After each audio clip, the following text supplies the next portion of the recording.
Welcome to The Works. We're going behind the scenes with Hillsborough County's temporary traffic control to find out how they plan, manage, and monitor our roadways and traffic, all while keeping the county running smooth. TTC is critical to the safety of the roadway in Hillsborough County.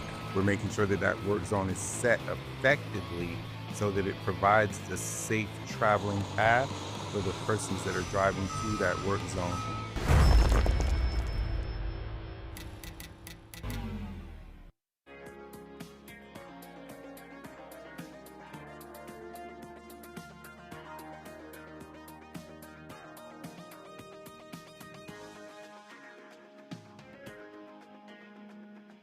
Most people, to the untrained eye, are going to sit here and say that this owner starved her dogs. We're going to head up to that dog call right now. So we'll go out, we'll assess the situation. I mean, look at it. These dogs look like garbage. I mean, that's just that. Did you see there's bags of food there? She was very upset about losing all of her cats. She called me up a few times in tears. I need my photos. I need to be able to paint this picture for the judge so that he sees what I see.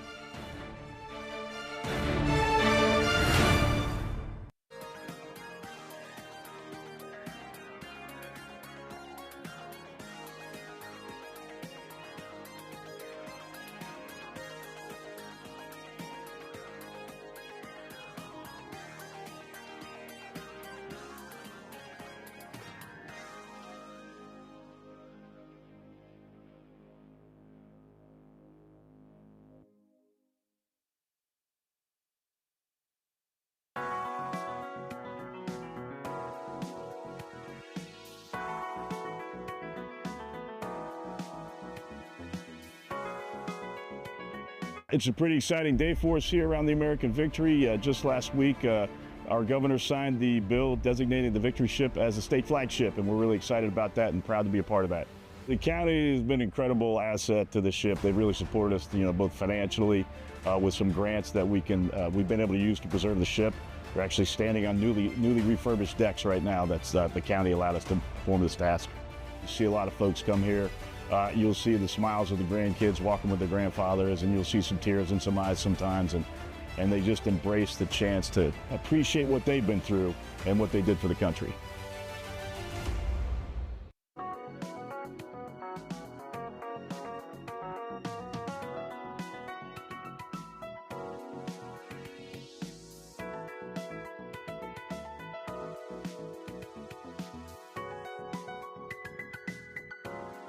In Hillsborough County, your tap water is more than just convenient. It's safe, trusted, and affordable. Every drop is monitored 24 hours a day and tested regularly to meet strict state and federal standards, so you can trust what's coming out of your tap. Skip the plastic water bottles and go with tap. That way, you're choosing sustainability and savings. Hillsborough County Water Resources is proud to deliver quality on tap. For helpful tips and for more information, visit hcfl.gov/qualityontap.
Good evening and welcome to the August 13, 2026 Board of County Commissioners Comprehensive Plan Amendment Public Hearing.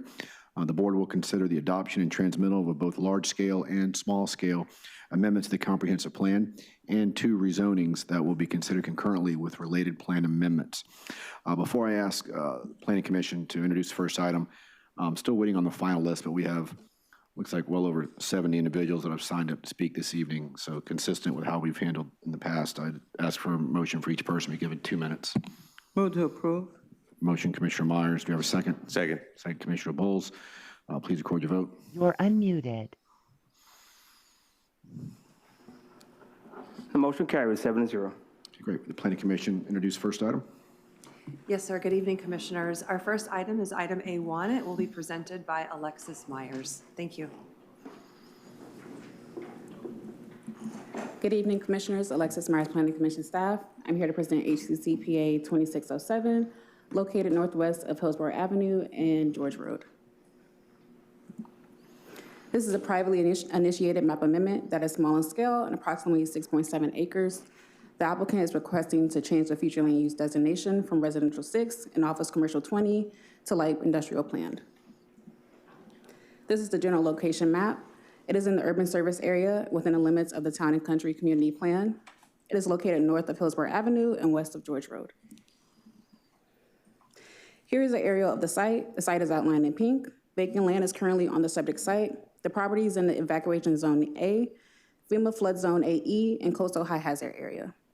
Quasi-public, institutional, and single-family uses are to the north and west. Light commercial uses are located south, west, and east across George Road. And light industrial uses are to the, also to the east across George Road and west along Hillsborough Avenue. Currently, the future land use designation is residential 6 and office commercial 20. The Res 6 category allows 6 dwelling units per gross acre and a maximum floor area ratio of 0.25. This designation allows for the consideration of agricultural, residential, neighborhood commercial, office uses, multi-purpose projects, and mixed-use developments. The OC20 category allows 20 dwelling units per gross acre and a maximum floor area ratio of 0.75. This designation allows for the consideration of agricultural, community commercial type uses, office uses, mixed-use developments, and compatible residential uses. Other future land use categories shown in this map include urban mixed-use 20 and community mixed-use 12 to the east and residential 20 to the further southwest. The applicant is proposing to amend the future land use category to light industrial plan. The LIP category allows for a maximum floor area ratio of 0.75. Residential is not allowed in this category except limited accessory residential, for example, on-site security guards. This designation allows for the consideration of agricultural, light industrial uses such as processing, manufacturing, recycling, and storage of materials as the predominant uses, including support offices, warehousing, and retail uses. Next are the impacts. As far as existing conditions, currently under Res 6 and OC20, the site could consider up to 28 dwelling units or 51,945 square feet of non-residential uses. Under the proposed LIP designation, the site could consider 155,835 square feet of non-residential uses. The proposed amendment will eliminate any potential residential density and allow greater commercial intensity. The Planning Commission found this item consistent due to the direction outlined in Future Land Use Section Policy 2.2.3 and Coastal Management Section Policy 3.1.14. With this, Planning Commission recommends that the proposed map amendment be found consistent with the goals, objectives, and policies of the unincorporated Hillsborough County Comprehensive Plan. And this concludes my presentation for 2607. Thank you. Thank you for your presentation. The applicant here. Good evening. Good evening, Commissioners.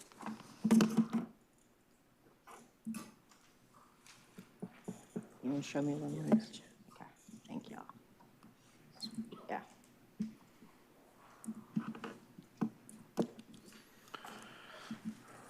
Good evening, Commissioners. Gina Grimes with the law firm of Bradley, Arendt, Bolton Cummings, 1001 Water Street, Tampa, Florida.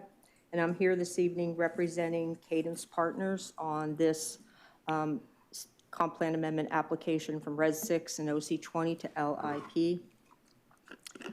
You heard the Planning Commission's staff report. Initially, the Planning Commission staff found the request inconsistent with the comprehensive plan. However, the Planning Commission board itself disagreed and did make a finding of consistency. And the reason for that finding, there's 3 reasons. First was that the site is in a coastal high hazard area, and therefore the existing comp plan category of Res 6 is no longer appropriate in that type of location. They also said that the LIP category is in fact consistent with the surrounding area, including specifically Tampa International Airport and commercial industrial development in the area. And then third, they found that the LIP category did provide another opportunity to evaluate compatibility. As you know, with an LIP, you have to file a companion PD plan amendment. And so the commission itself found that given that the staff would have another opportunity to evaluate compatibility, it wasn't inappropriate at this point. So here's a map. Here's a map of the coastal high hazard area showing that much of the site is in fact in the coastal high hazard area. It's in the evacuation zone A as well. Here are the 2 comp plan policies that the Planning Commission cited to as support for their finding of compatibility. I think the Planning Commission staff showed you this map, but this does give you an idea of the existing uses in the area. There's already industrial. There's light commercial and heavy commercial along Hillsborough Avenue as well. The purpose of this graphic is for you to see the proximity of the site. The site's on the upper left-hand corner with the blue arrow. You can see how close it is to Tampa International Airport. It's only 1,700 feet away from the airport. This is a map of the area north of the airport. And as you can see, there's already a substantial amount of light industrial comp plan category in this area. So what we're proposing on the site is not out of the ordinary. In fact, it's very compatible with the surrounding area and the surrounding future land use map. So with that, since there are no reviewing agencies and departments that have objections, we are requesting your approval. The Res 6 is no longer appropriate. We've shown that the LIP is consistent with the existing commercial and industrial uses in the flu categories, and the rezoning and the companion PD will be able to address compatibility in a little bit more detail. Thank you. Appreciate the presentation. Okay, this is a public hearing. Each person will be given 2 minutes. We've got 5 individuals that have signed up for the next 5 items, so I don't know if there was confusion or if they want to speak to each one, but I'll call them off. First one looks like Aud Mahue, Lawrence Mamborg. Okay, the next 3 are virtual. Michelle McCoy, Brianna Buck, and Marion. Virtual participant signed in I'm sorry? for A1, Commissioner. No one signed up? Mr. Chair, for A1, none of the virtual checked into the meeting. Okay, thank you. All right, so we'll hold off on voting until after the concurrent item. At this point, anyone that wishes to speak to this item, if you stand so the clerk can swear you in for the A2. Do you swear or affirm the testimony you're about to give will be the truth, the whole truth, nothing but the truth? Thank you. Okay, staff, you need to introduce the item. Yeah. Good evening, Commissioners. Brian Grady, Hillsborough County Development Services. The related concurrent item is A2. This is rezoning PD 26-0433. The request is to rezone a 6.7 acre parcel located on the west side of George Road, north of the intersection of Hillsborough Avenue and George Road, from a CG and RSC 9 to a planned development to allow for 100,000 square feet of warehouse, distribution, manufacturing, open storage uses. In the proposed site plan is laid out. As part of this proposed site plan, they are providing a 30-foot buffer with enhanced screening along the western boundary adjacent to single-family residential. Staff did review this, and based on the site design and conditions of approval, did recommend approval. The Planning Commission found it inconsistent with the comprehensive plan, and the hearing officer recommended approval, and we're available for any questions. Thank you. All right, thank you. Applicant? Need to add anything? That's you. On the rezoning? You don't have to, but feel free. I'll do it quick. Given the number of people downstairs, I'm going to do an abbreviated presentation. If you have any questions, I'm happy to answer them. So this is a rezoning, a companion rezoning from RC9 and CG2 plan development. You heard that the proposed uses are going to be limited, limited light industrial, just warehousing, wholesale distribution, and then manufacturing. Temporary storage of bulk goods will be an accessory use. And we're going to keep it under 100,000 square feet. The county staff has recommended approvable with conditions. The only objection, again, is from the Planning Commission staff. They are recommending inconsistent, and it's basically based on the same position they took with the companion comp plan amendment, and that's based on alleged incompatibility with the adjacent residential area. But it's important to note there were no other agency objections nor any objections from the public. There were conditions that were negotiated and agreed upon with the staff regarding compatibility, transportation, and natural resources. So here's a zoning map of the surrounding area, and I like this aerial because you can see just to the right of the site is a substantial amount of what's called heavy commercial, but it's really industrial. It's mini warehouses, a paver company, and an automobile sales lot. To the south is a convenience store, and then south of that along Hillsborough Avenue is heavy commercial type uses, including sales and leasing of automobiles. So here's our PD site plan. It's important to note that on both sides, north and south sides, it's flanked by large stormwater ponds that provide a buffer from the adjacent uses. Most of the activity will be in the front of the site along George Road. That's where the loading dock will be and the truck court will be. In the rear, that's closest to residential, there will be no activity within that 30-foot buffer area, and I'll go into more detail about what's in that buffer area. Then beyond the property line to the north or to the west there is a 20-foot drainage easement, and then the residential is after that. So the zoning hearing master did recommend approval and said that the light industrial warehouse distribution use, as we've designed it and as the conditions were imposed by development services, is in fact an appropriate and compatible land use at this location. And their findings were based on the design. Again, all the operational activity will be on the east side of the site, reducing the impact to the residential on the west. The conditions of approval add buffering and landscaping above and beyond what the code requires, which is why your staff was able to find that it was adequate mitigation to the residential to the west. We're going to make the wall 2 foot higher than what's required, 6 foot to 8 foot, and then instead of having one row of 10-foot tall trees, we're going to have a double row of trees, and all of that will be in that 30-foot buffer area that's immediately adjacent to the residential on the west. The setbacks along the north are substantial, as found by the zoning hearing master. And then the zoning hearing master also noted the location close to the Tampa International Airport, and for that reason said that the non-residential uses were more appropriate than the residential.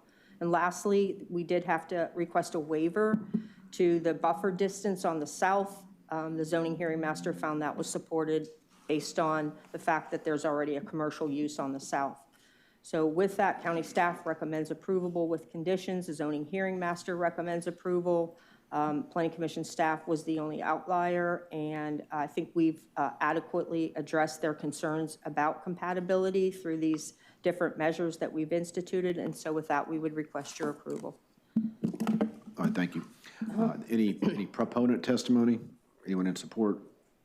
Anyone in opposition? Planning Commission?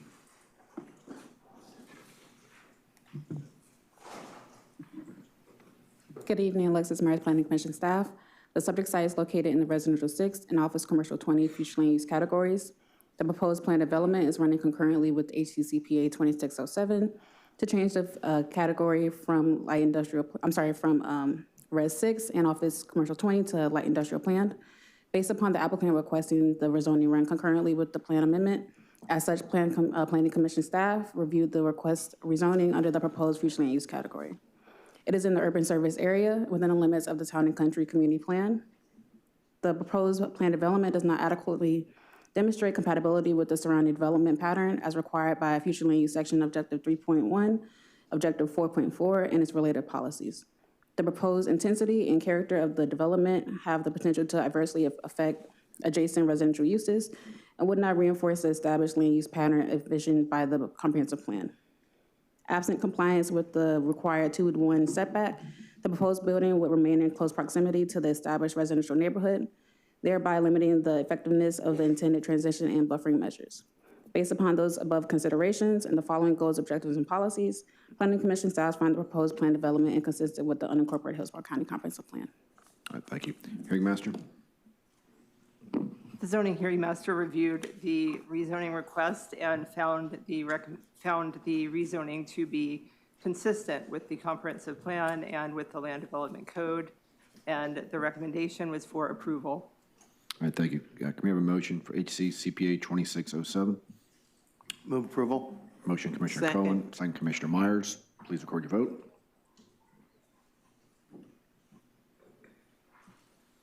The motion carried 7-0.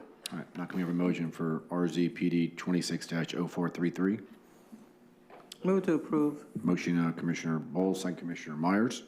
Please record your vote on the concurrent rezoning. The motion carried 7-0. Okay, we'll go to A3. Planning Commission, want to introduce the item? Item A3 will be presented by Tyreek Royal. Thank you. Good evening. Hello, Commissioners. How are you?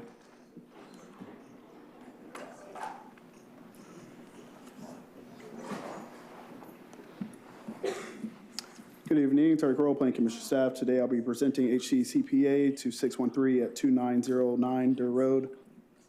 The request is privately initiated small-scale map amendment with approximately 1.12 acres. The request is to change land use designation from residential 1 to residential 2. The location of the site is the eastern portion of Hillsborough County in a rural area not located within a community plan. Here on the screen, you can see an aerial photo of the site. It's outlined in pink. The plant city boundary is outlined by the blue dashed line. The site is located west of Durr Road and is adjacent to single-family homes and a church to the east. As stated, the site is in a residential 1 future land use category, which allows for consideration for agricultural, farms, ranches, residential, neighborhood, commercial, offices, and multi-purpose projects, with commercial uses being subject to locational criteria. The applicant is requesting to change the land use designation from Res 1 to Res 2, which allows for consideration for agricultural, residential, neighborhood, commercial, office uses, and multi-purpose projects. Commercial uses are also subject to locational criteria in this future land use category. The change from residential 1 to residential 2 would allow for an increase in development potential by allowing higher residential density. The density 1 dwelling unit per gross acre will increase to 2 dwelling units per acre. The commercial intensity would remain the same at a 0.25 FAR, or approximately 12,000 square feet. The proposed amendment is consistent with the comprehensive plan's rural policy, specifically food policy objective 1.2 and policy 1.2.1, which recognizes suburban enclaves within the rural area, which may accommodate residential densities up to 2 dwelling units per acre. Subject property is located adjacent to Plant City's municipal boundary and existing residential 2 designated properties, reflecting established suburban development pattern rather than a traditional rural setting. Consistent with Flu Policy 2.3.2, the proposed density is based on gross acreage with actual development potential to be determined through site feature specific review. The amendment is also consistent with Flu Objective 3.1 and its related policies, as it represents a compatible increase in residential density that extends into an existing residential 2 development pattern and provides an appropriate transition between rural and a more intensive development pattern within Plant City.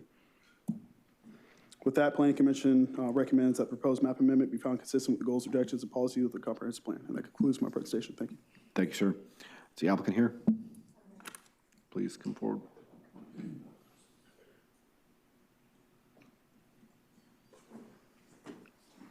Good evening. Good evening. I had a presentation last time. I don't know if it's here, but I can be brief because I know y'all have a lot to get through tonight. But basically, I've owned this property for 10 years now, and the fact is that the city is all around me. 2 properties over, there's a huge apartment complex. About 100 yards or so away, they've just approved a high-density community. All of the properties across the intersection to the south of me are zoned RSC4, so this really wouldn't be out of character with what's going on around me in the area. All I'm asking is that the land be able to be split in half in the future so that we can build another dwelling. The current dwelling is far south, on the far south end of the property, so it would be easily split and wouldn't interfere with the current dwelling. Basically, I did speak with the zoning department before I brought this forward, and the only real concern, if you will, that they had was that You have to have at least a half an acre for the well and the septic, which this would leave us with a half an acre for the well and the septic for this property if it's able to be split in the future. So that's all. Can you state your name for the record? My name is Lindy Long. All right. Thank you, ma'am. Okay. This is a public hearing. Again, the individuals that signed up before, I'll just call your name again. Aud Mahue and Lawrence Manborg. Either one of you want to speak to this item? Did any of those that signed up virtually, did they show up? Yeah. It did not, Mr. Chair. Okay. Is this Mahue or Manborg? Okay. All right. No, they did not. Okay, thank you. I don't see board, anyone to sign up on the queue. Can we have a motion for HCCPA 26-13? Move approval. Motion, Commissioner Second. Wostel, second Commissioner Miller. Please record your vote. Motion carried, 7-0. Okay. A4. Item A4 will be presented by Mr. Tyreek Royal. Thank you. Hello again, Commissioners. How are you? Pull up this next slideshow.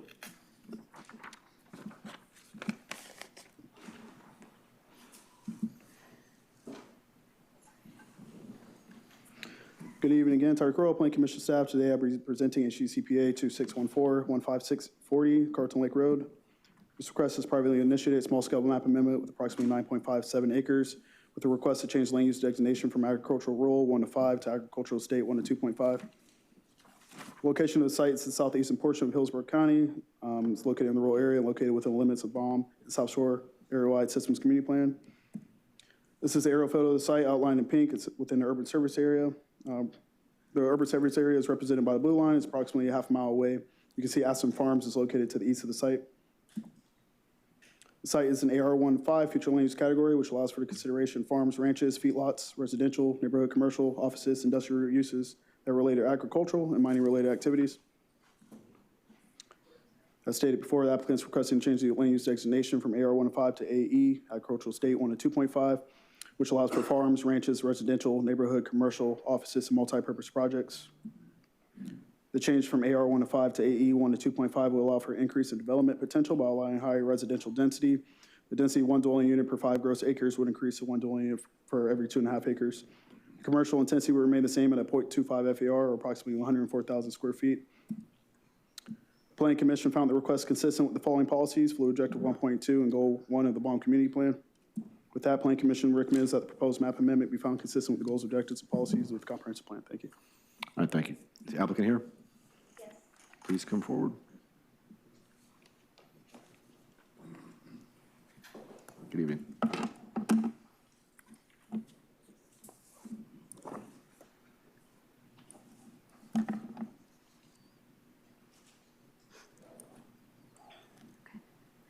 Good evening, Commissioners. My name is Josephine Lauder, and this is my husband, Robert.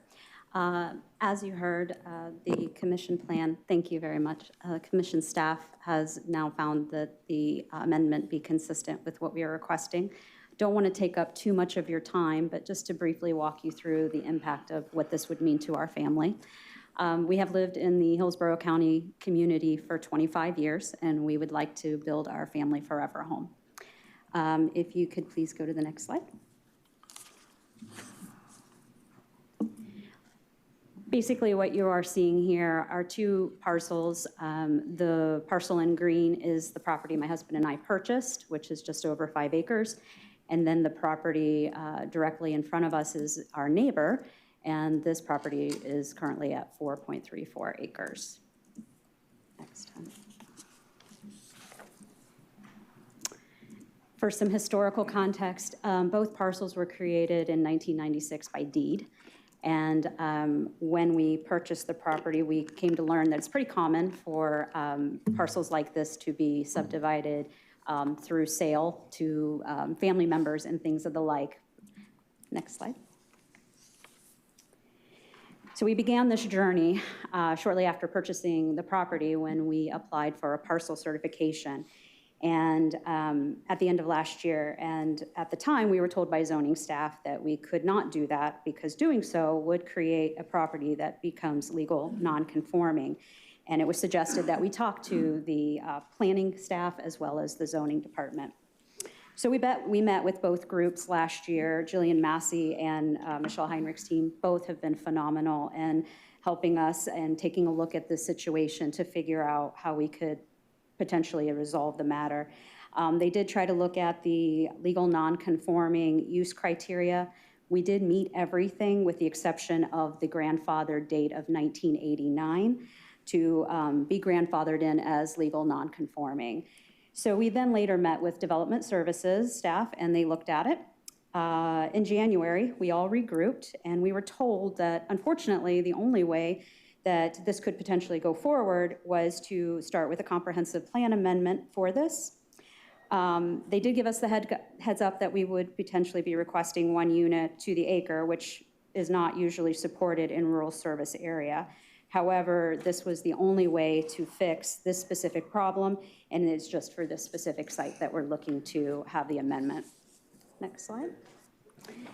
After receiving a report from the comprehensive planning, we started working with Isabel Albert, a land use consultant with HAF, to help us prepare for the hearings that we are at right now.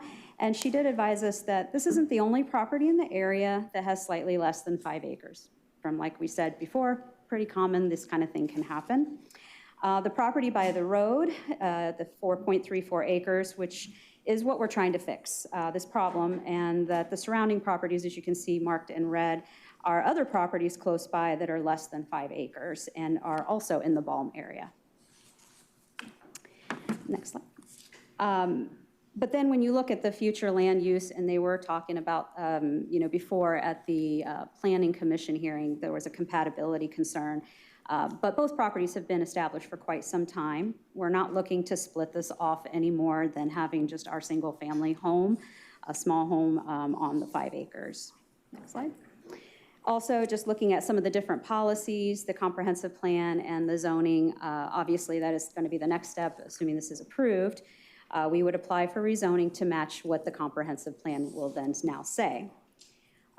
Taking a closer look at the Balm community plan, it does say that they do highly discourage suburban development, but again, this isn't a rural development. If you look at the definition here, it does say rural residential is like a minimum of 1 acre per dwelling, and interestingly, they also recognize that there are other parcels out there that may not fit the land use, and giving the example here where you might have a 1 to 10, and if you have a 10-acre parcel, you are and may be located in 1 to 20, that you should be able to, as a property owner, have the right to get your future land use down to 1 to 10. So again, as presented by the planning staff, we are looking to take this from a 1 to 5 to a 1 to 2.5 acre development. The good news here for us, next slide, is after the initial parcel certification review, there were no objections by other agencies. And basically, at the end of the day, we are just asking that you consider this as an approval for your local constituents so that we can move forward in building our family home. Thank you. All right, thank you. This public hearing, did either of the 2 individuals that have signed up, Mayhew or Lawrence Manborg, did you want to speak to this item? All right, seeing none, I don't see anyone in the queue. Can we have a motion? Move approval. A motion to approve HC CPA 26-14, Commissioner Wallstall, second Commissioner Miller. Please record your vote.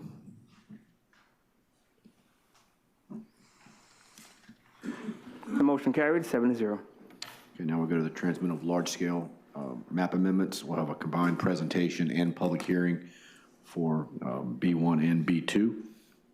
The Planning Commission going to introduce the items. Yes, both items B1 and B2 will be presented by Willow Mickey. Thank you. Good evening.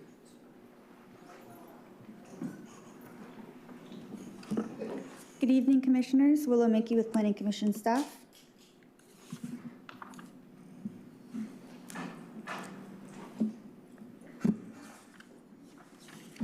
I'm here to present HCCPA 2602 and 2603, located at 7607 to 7709 Williams Road and Bessie Dix Road. Both amendments are privately initiated and large in scale at approximately 81.9 acres. For HCCPA 2602, the applicant is requesting to expand the urban service area, and for HCCPA 2603, the applicant is requesting to change the future land use designation from residential 1 to residential 2 and residential 4. This plan amendment is located in the rural area and is within the limits of the Tenota-Sassa Community Plan. There's also a very small portion within the CHHA located on the southeastern portion of one of the parcels. Here is an aerial with the site outlined in pink and the blue line indicating the urban service area boundary. It is located north of I-4, east of Williams Road, and south of Joe Ebert Road. Within the vicinity of the site, there are single-family uses surrounding the site on all sides. To the east, there is a middle school, and to the south are agricultural uses. North of the site is a cemetery, and further east is a clinical treatment center. The site is in the residential 1 land use category. This allows for the consideration of agricultural, farms, ranches, residential, neighborhood commercial, offices, and multi-purpose projects. Surrounding land use categories include Res 1 to the east, south, and west, with Res 4 to the north. Public quasi-public is located to the northwest, and additional Res 4 lies further southeast. There is also Res 2 located northeast of the site if you travel from the site approximately 1 mile north and a half mile east. The request is to change the site to residential 2 and residential 4. Both categories allow for the consideration of uses such as agricultural, residential, neighborhood commercial, office uses, and multi-purpose projects. For HCCPA 2602, the proposed amendment would bring approximately 81.9 acres into the urban service area, requiring at a minimum connection to public water and sewer. For HCCPA 2603, under the existing residential 1 designation, the site could consider up to 81 dwelling units, or approximately 891,891 square feet of non-residential uses. Under the proposed future land use designation of residential 2 and residential 4, the site could consider up to 189 dwelling units, or approximately 891,891 square feet of non-residential uses. The proposed amendment will result in a potential increase in development potential by allowing consideration of higher residential density and potentially greater intensity. The potential increase in intensity is attributable to the higher square footage cap associated with the proposed land use designations. The proposed amendment received no formal objections, however, received comments from the following agencies. The Community and Infrastructure Planning Department commented that based on the traffic analysis they conducted, there is not adequate capacity to accommodate additional drips generated by the proposed future land use categories. And the Office of Emergency Management commented that the proposed amendment does not align overall with the goals and objectives outlined in the Hillsborough County Local Mitigation Strategy. Though the request is related to several general policies, the Planning Commission found the proposed amendment HCCPA 2602 consistent with future land use section policy 1.1.5 and 1.3.4, which are related to the urban service area and urban expansion area, and future land use section policy 2.2.1 related to the future land use categories, and policy 2.3.1 related to density and intensity. The Planning Commission found the proposed amendment HCCPA 2603 consistent with policy 2.1.3 on the relationship to the future land use map and objective 3.1 and policy 3.1.3 relating to compatibility. The Planning Commission recommends that both the proposed HCCPA 2602 and HCCPA 2603 map amendments be found consistent with the goals, objectives, and policies of the unincorporated Hillsborough County Comprehensive Plan. That concludes my presentation. I'm here for questions. All right, thank you. The applicant here.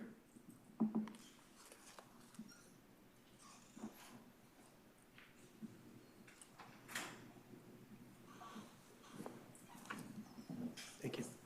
Good evening. Thank you, Mr. Chairman. Commissioners, Todd Pressman, 200 2nd Avenue South, number 451 in St. Petersburg. So, of course, these are transmittals to the state only. The Planning Commission Board voted 7-2 in support. And the zoning is still in process. It's not been to the zoning hearing master yet, just to make you aware of where we are in process. So we're seeking transmittal to the state. There are a couple concerns were raised and working through those. We have traffic experts, some other folks working with those issues. This would be a request for housing. And we've sent out 153 letters of notice, plus the big yellow signs, and there have been no letters, emails, or communications in opposition. So we would request your support and approval transmittal to the state where, as you well know, both these issues will come back to you in a very close, detailed, and studied manner. Thank you. All right, thank you. This is a public hearing. Did Mahu or Mamborg want to speak to this item? All right, seeing none, can we have a motion for HC CPA 26-02? Move to approve. Motion, Commissioner Myers. Second. Second, Commissioner Cohen. Please record your vote.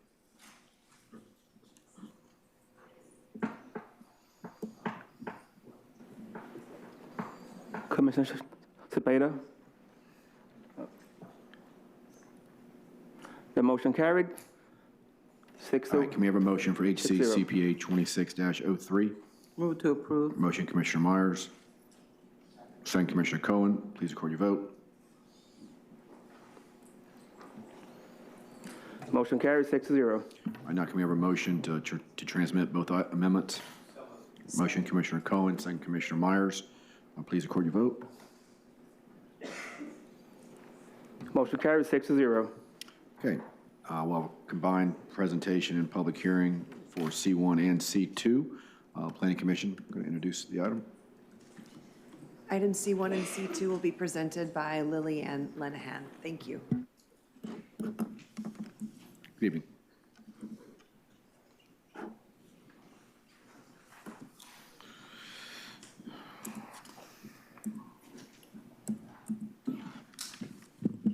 Good evening, Commissioners. Lillian Lenahan, Planning Commission staff, here to present HCCPA 2605 and 2606, both located at 18308 Dorman Road. Both amendments are privately initiated and large in scale at approximately 190 acres. HCCPA 2605 is a request to expand the urban service area, and HCCPA 2606, the applicant is requesting to change the future land use from agricultural rural 1 to 5 to residential 2. This is the general location map. It is within the rural area and in the limits of the South Shore Area-Wide Systems Plan.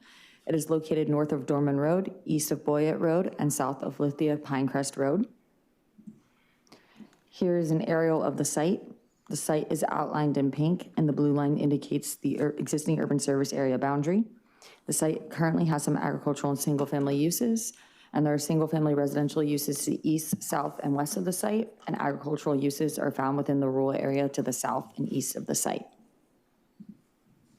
Currently, the future land use designation is agricultural rural 1 to 5. This category allows for 1 dwelling unit per 5 gross acres and a maximum floor area ratio of 0.25. The agricultural rural 1 to 5 designation allows for the consideration of farms, ranches, feedlots, residential, neighborhood commercial, offices, industrial uses related to agricultural uses, and mining related activities. Other future land use categories shown in this map include residential 1, residential plan 2, residential 2, and natural preservation. The applicant is proposing to amend the future land use category to residential 2. The residential 2 category allows for 2 dwelling units per gross acre and a maximum floor area ratio of 0.25. This designation allows for the consideration of agricultural, residential, neighborhood commercial, office uses, and multi-purpose projects. For HCCPA 2605, the proposed amendment would bring approximately 190 acres into the urban service area, requiring at minimum connection to public water and sewer. For HCCPA 2606, under the existing agricultural rural 1 to 5 designation, the site could be considered for up to a maximum of 38 dwelling units or approximately 2 million square feet of non-residential uses. Under the proposed future land use designation of residential 2, the site could be considered for up to a maximum of 380 dwelling units or approximately 2 million square feet of non-residential uses. The proposed amendment will increase the maximum potential residential density and will not change the maximum potential non-residential intensity. The proposed amendment received no formal objections. It, however, received a few comments from the following agencies, which are important to note. Fire Rescue commented that there may be an increase in overall response times to the surrounding area due to the increase in residents and traffic patterns. Additionally, Fire Station 2 was noted to be approximately 1.5 miles away from this location. The applicant provided additional information and measured the distance of the fire station from the location of the proposed entrance, which will occur along Lithia Pinecrest.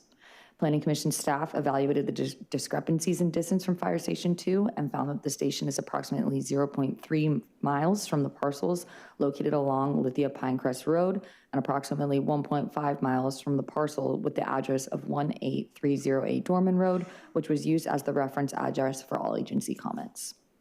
The Agribusiness Department commented that it has concerns regarding the need for major road upgrades. They also mentioned additional proposed development will further increase transit times and negatively impact the movement of perishable crops to cold storage facilities and overly stressed livestock being transported to other locations.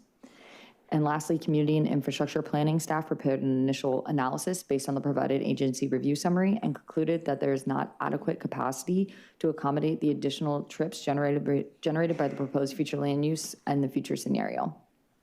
The applicant did submit a letter stating that they are willing to work through a mobility fee alternative satisfaction agreement with the county to assist in facilitating improvements with this area. Additionally, these requests were transmitted to the state, and a full list of comments were provided in your packets.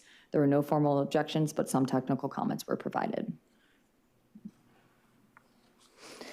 The Planning Commission found the proposed amendments inconsistent with FLU's Policy 1.1.10, which establishes the 7 required criteria for publicly and privately initiated urban service area expansions, and Future Land Use Section Policy 3.1.2, which calls for gradual transitions of intensities and densities between different land uses as new development is proposed.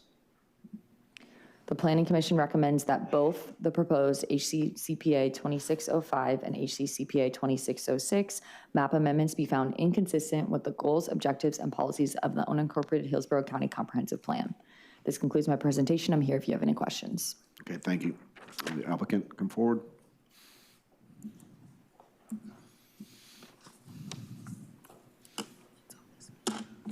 Good evening. Good evening, Cammie Corbett with the law firm of Hill, Ward & Henderson, representing the applicant Homes by West Bay. Just want to make sure we have the right one. Give me one moment, please. That does not look correct. That is her presentation. Sorry. Could you get me continue?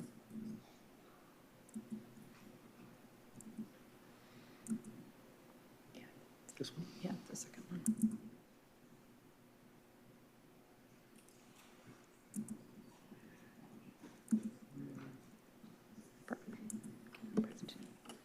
Okay, we're up now. All right. One thing that was not just presented to you in the agency comments or findings was the Planning Commission staff's finding themselves. They actually found this plan amendment consistent with the comprehensive plan. This first slide shows you their staff findings, the staff findings that we met every single criteria that is required for an expansion of the urban service boundary. So the agency comments that you heard, the Planning Commission evaluated them and determined that they were overcome by the additional information that we provided to you in the record. And it's important to note this because the Planning Commission vote was a split vote of 4-3. And we had 2 of our unincorporated Hillsborough County commissioners who've been on the commission for a long time absent from that meeting. And the 4-3 vote came from 3 of the commissioners who had been on the commission for less than a year, representing cities who haven't been through the journey of updating your comprehensive plan and evaluating urban service boundary expansions. And they didn't have that context when they made the decision. And so they got a little bit confused. And you saw their resolution was that we were inconsistent with policy 1.110, but no specific reasons and no specific a portion of 1.110 because they couldn't land on exactly what it was that they found inconsistent. They just felt like they didn't like it. And so I'm going to walk you through how we meet each of the criteria. First criteria is criteria 1. Are we adjacent and contiguous to an established urban service area? The shaded yellow area is the established urban service area. We are clearly both adjacent and contiguous. The opposition has tried to argue because there is one portion of the northern property boundary line that renders the whole site not to be adjacent or contiguous. There is no legal authority for such an argument, and it just belies common sense. Also, these are your other expansion areas, WVR2 and RP2. If you're starting south from Waimama, you see there are gaps in notches along the boundary because they follow property lines. And there are different reasons why properties are included and not included. And the subject property is in magenta, and we have no different configuration here than we had there.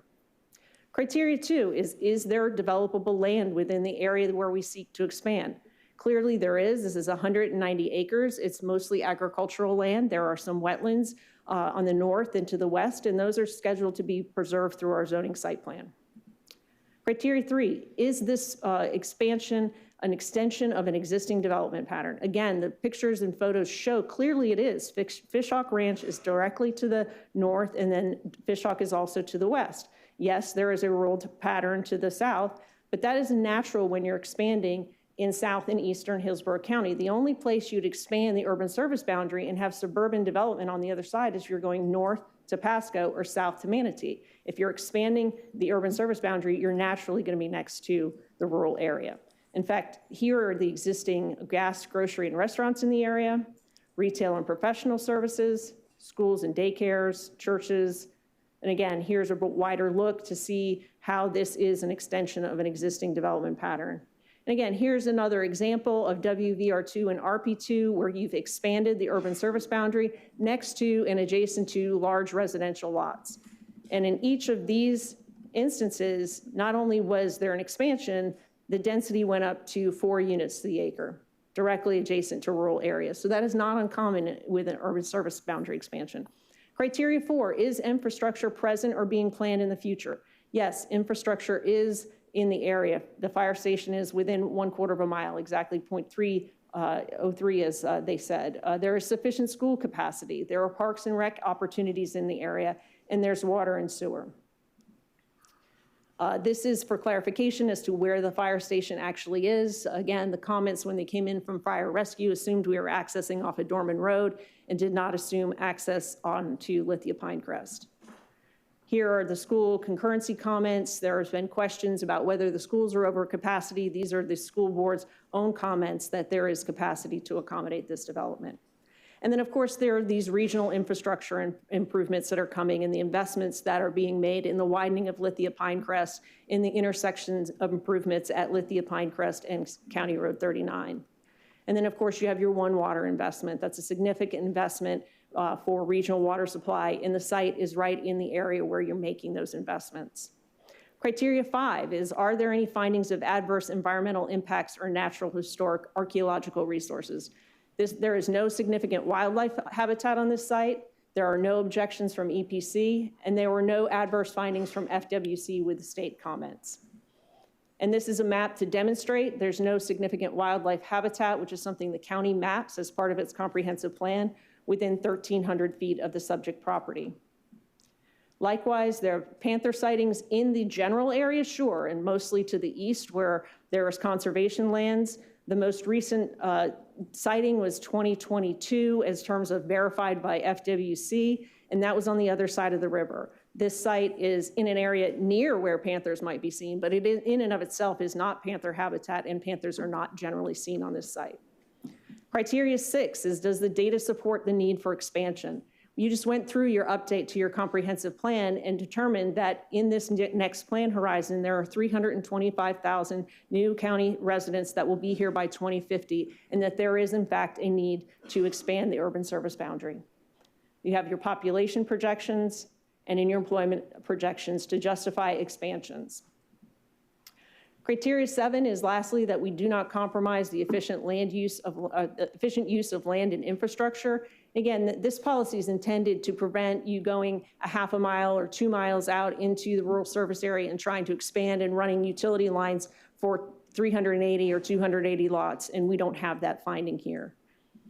Again, each and every one of the criteria has been satisfied, and that was what the professional staff found as well. And the Planning Commission really struggled with what criteria. One of the person who was actually the seconder of the motion, I think, picked 1, 2, and 6, which were the adjacent and contiguous and the contains developable land. Both of those are very clear and undisputed that we meet those.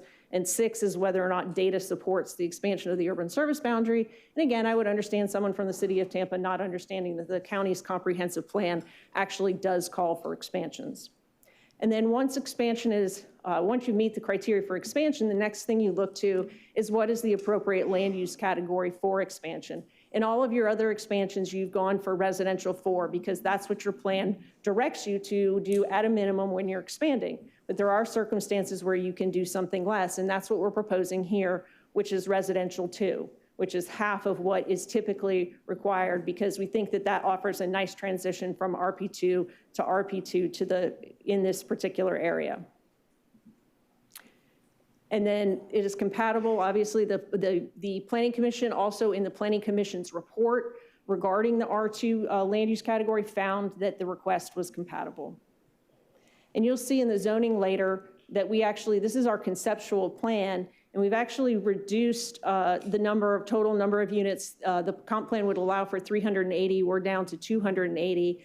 And we've revised, this is a colorized version of our site plan, also indicating the zoning hearing master imposed a minimum 750-foot distance from the western property line where development could occur, and a 600-foot buffer between Dorman Road and where development can occur.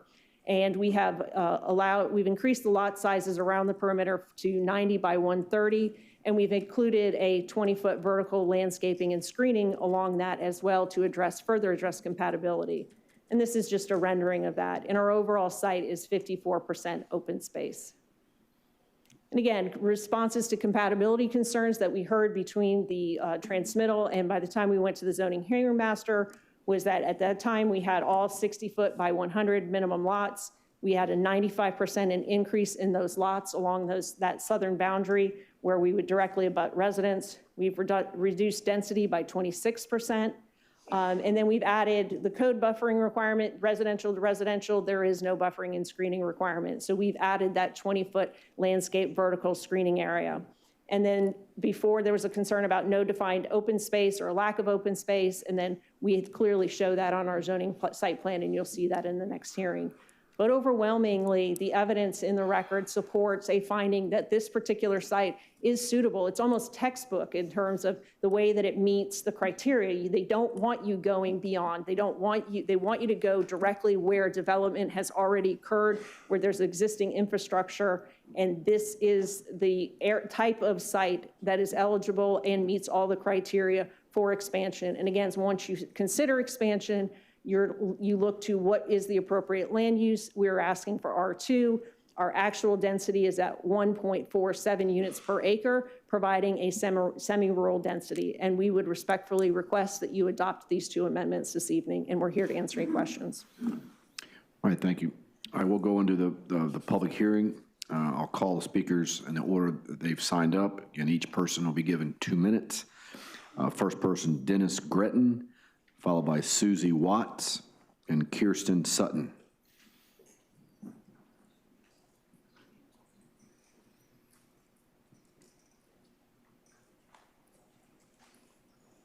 Good evening. Thank you. I moved to Lithia. And everyone please state your name also. I'm Dennis Gretton. I moved to Lithia in 1988 because it was an agriculture area. I chose it to live with my wife. I built a nursery from scratch, and the land and its rural character made the life possible. When we tried to reestablish the land after COVID, we were not able to get greenbelt again. We lost it. And 4 years later, we're still fighting for it. The county keeps moving the goalposts and farmers, but a developer proposed turning 190 acres of agricultural land into rural units of 380, a 10-fold density increased, and it moves all the way to this board. The Planning Commission already said the site isn't properly contiguous to the urban service area. The supporting land is agriculture. The infrastructure isn't there. This isn't a close call. It's a clear failure to meet the county's own standards. My deeper concern is that if we approve this, does it stop? This is 190 acres today, but once that line moves, the next developer is right behind. We have watched development push further and further east into rural Hillsborough for years. Every approval makes the next one easier to justify. We played this by the rules. We invested in this community, and now we choose this life. The comprehensive plan exists for exactly this moment, to hold the line. Please vote no. Thank you, sir. Next three speakers, Susie Watts, followed by Kirsten Sutton, and then Jane Graham. Good evening.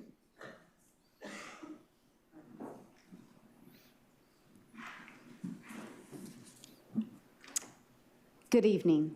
My name is Susie Watts, and I am president of the Bloomingdale Neighborhood Association. I represent 27,000 neighbors. I'm here to ask you to deny 2605. The infrastructure in Lithia is already struggling to keep up with the people that live there today. It is failing our neighbors now, and it cannot safely accommodate even more growth. Our emergency response system is one of the clearest examples. Our current ambulance response time has exceeded the national standard of 10 minutes 51% of the time. Let's be very clear about that number. That means we only pass at 49%. 49% meets the national goal. We are failing. When I'm talking about emergency medical care, failure is not simply an inconvenience. It can mean the difference between life and death. I know this personally because I was a critical care nurse. When a patient arrives at the hospital with a possible heart attack, stroke, we don't walk, we run. We run the stretcher to the cardiac cath lab, the operating room, or imaging. We don't run because our smartwatch tells us we need our cardio. We run because every minute matters. We are racing to save brain tissue, heart muscle, and give the patient the best possible chance of returning to their normal life. When treatment happens promptly, a person can survive. But when treatment is delayed, the outcome can be dramatically different. They may survive with a devastating limitation. They can't work. They stay in the lazy boy all day and only get up to go to the bathroom. Or they may not survive at all. When someone is having a heart attack, a stroke, or other life-threatening emergency, every minute counts. Every life counts. For these reasons, I respectfully ask you to deny. Thank you, Ms. Watts. Kirsten Sutton, followed by Jane Graham, and then Lynn Ryder. Good evening.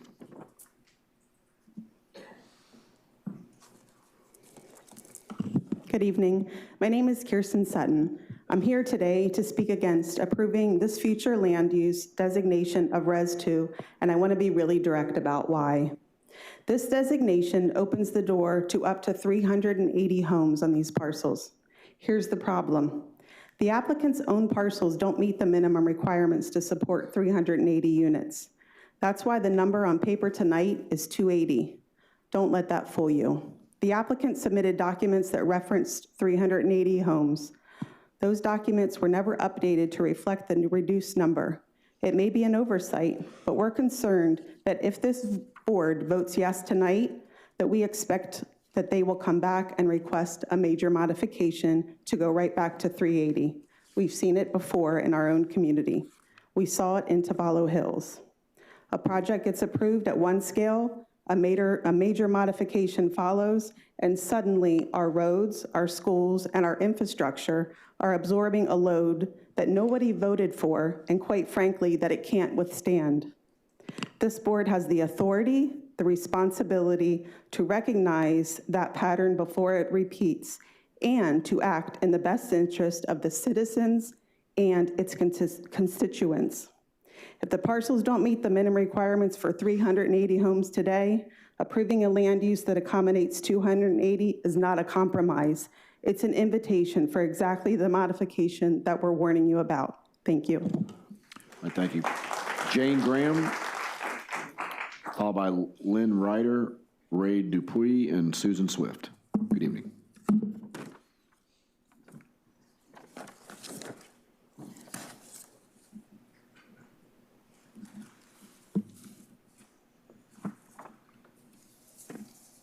Good evening. Good evening. My name is Jane Graham, attorney representing Preserve Rural Lithia. You will hear many reasons tonight why to deny both amendments, and there are already detailed comments in the record. I'm going to focus on just one, which requires you to deny all three. Future Land Use Policy 1.110(1) requires the USA Boundary Amendment to be adjacent and contiguous to the established urban service area, unless there are unique circumstances warranting the separation. Words matter and facts matter. This amendment is not contiguous and not adjacent. Here's a map right there. This is not a notch, this is an island. There are two parcels that are clearly not contiguous. Your code under 12.0100 defines contiguous as having a common edge or boundary, and adjoining is contiguous, adjacent, directly abuts the subject property. This is not contiguous, adjacent, or adjoining. Secondly, there are no unique circumstances warranting the separation. There's not a lake, a wetland, a mountain, a canyon on these parcels. This is a church and it's someone's home, and their land is very consistent with every other person's land in the area. These are pictures from the property appraiser's website. Your planning commission agreed with this and denied this on this specific ground under parens 1 and number 4 for the infrastructure. Ms. Corbett stood up and told you to disregard their vote based on who voted. But you should know that, and because it was a 4-3 vote, you should know Dr. Evangeline Likos, who made the motion, is the director of the Masters of Planning program at USF and has a PhD in urban planning and serves as an expert witness for her firm. You have a lot of discretion on legislative matters, but you don't have the authority to ignore the plain language of the code. This will not hold up in court. I'm going to provide you copies of this as well as a draft motion. Thank you very much. Lynn Ryder. Is Lynn here? If not, Ray Dupuy, Susan Swift, who's virtual, and then Carl Bailey. Good evening. I'm Lynn Ryder. I live at 817 Old Welcome Road in Lithia. Commissioners, thank you for the opportunity to speak to you tonight. Disruption is defined as to alter or prevent a usual or normal function, prevent something from continuing as expected. The impact of the requested changes to the comprehensive plan amendment, if approved, as well as the rezoning request, meets the definition of disruption. It will be disruptive for individuals and families who have embraced a rural lifestyle for years, just to satisfy the demands of one land developer. Disruption of agricultural land with the introduction of a large subdivision that is right up against the border of rural lands, home to horses, cows, goats, and a wide variety of wildlife. It would have been a workable border with one house to 5 acres and the open space that goes with it. That is gone if the new designation of 2-to-1 with 2 homes per acre or more and the density that comes with that is passed. A disruption of the major east-west road, Lithia Pinecrest, with the addition of a traffic roundabout, will definitely affect the flow of cars, semi-trucks, garbage trucks, and school buses. It will not be an improvement or benefit for the regular commuter on that road. It will only benefit the land developer in need of an access point. All these disruptions to rural lifestyles, the loss of open space, the negative effects on wildlife, changes of traffic pattern, all speak to a loss of the overall quality of life. There's a reason the comprehensive plan was created and had provisions to respect and protect the rural areas. It should not be discarded now. Thank you for listening. Thank you, ma'am. Is Ray Dupuy here? If not, Susan Swift, who's virtual, and Carl Bailey and Jessica Scott. Okay, Ray's here. Good evening. Good evening. I am Raymond Dupuy. I live at 819 Old Welcome Road. I am opposed to this development because of the density. There's just too many homes for such an area. Also, the changes on Lithia Pinecrest, a roundabout is suggested, and I believe that is dangerous, as too much traffic, too many large trucks, school buses, garbage trucks, and so that's all I have to say. Thank you. Thank you, sir. Susan Swift, who's virtual, and Carl Bailey, Jessica Scott, and Miles Scott. Is Susan on the line? Thank you. Good evening. My name is Susan Swift. I'm an AICP certified planner. I'm representing Preserve Rural Lithia. Ms. Graham has submitted my 7-page report in your package, citing evidence for you to deny these applications. Number 2605 is inconsistent with the goals, objectives, and policies related to several chapters of the comprehensive plan, urban growth policy, urban service areas, urban expansion areas, and it also is not compliant with the state statutes on urban sprawl. These are not nebulous planning concepts, and policy 1.1.10 does specifically describe the characteristics. And in our mind, the application does not meet 6 of the 7 criteria. And with that broad difference of opinion, I would suggest that you all look at it on your own and make your own decision. New growth should not be on the backs of rural Lithia, and moving this line really would set a terrible precedent for all the rural areas in Hillsborough County. The application also triggers 6 of 13 sprawl indicators, which are part of the Florida statutes plan amendment requirements. This was, the request to residential 2 is not compatible with surrounding properties. It's an extreme increase from 38 units to 380 or even 280. It's inconsistent with numerous policies that call for density increases to gradual transition. And this was the main reason the Planning Commission recommended denial. The purpose of the comprehensive plan is not only to regulate land use, but it's also to connect land use and infrastructure. Appreciate your comments. Carl Bailey, followed by Jessica Scott, Miles Scott, and Jessica Nickler. Good evening. Good evening, and thank you for this opportunity to speak. And as a veteran who fought a couple of our wars, I do want to say, I hope you on this Diaz appreciate the community participation behind me. Just so we level the bubbles on a couple things. This has already been ruled inconsistent with the planning. We can argue it, we can relitigate it, but that meeting's done, it's passed, it's inconsistent. It's also opposed by the community. For the people behind me, if you're opposed to this and you find it inconsistent with the rural community, please stand up. It is not capricious nor arbitrary to oppose a change to the growth plan that is a tenfold increase in, thank you. Back to formation in the Marine Corps. This is a tenfold increase. I know we're concerned about being arbitrary and capricious because that's the standard you're held to legally. This exceeds any level of that. I want to talk about the numbers not seen. Every person behind me represents more than 10 or 100 people. We have Bloomingdale represents 27,000. One of the people in the audience represents she's a content provider focused on this issue. She represents 15,000 followers. Another one represents 3,500. I'm with the Sierra Club. I'm a low achiever, 2,500 people that we represent tonight. Other numbers you're not seeing. This is not included in the 2050 transportation plan. So we're going to have to pay for it. Voting for this is obligating funding. The schools will have to go to overflow. Middle and elementary schools can't fit this demand. That means someone's going to have to pay for it.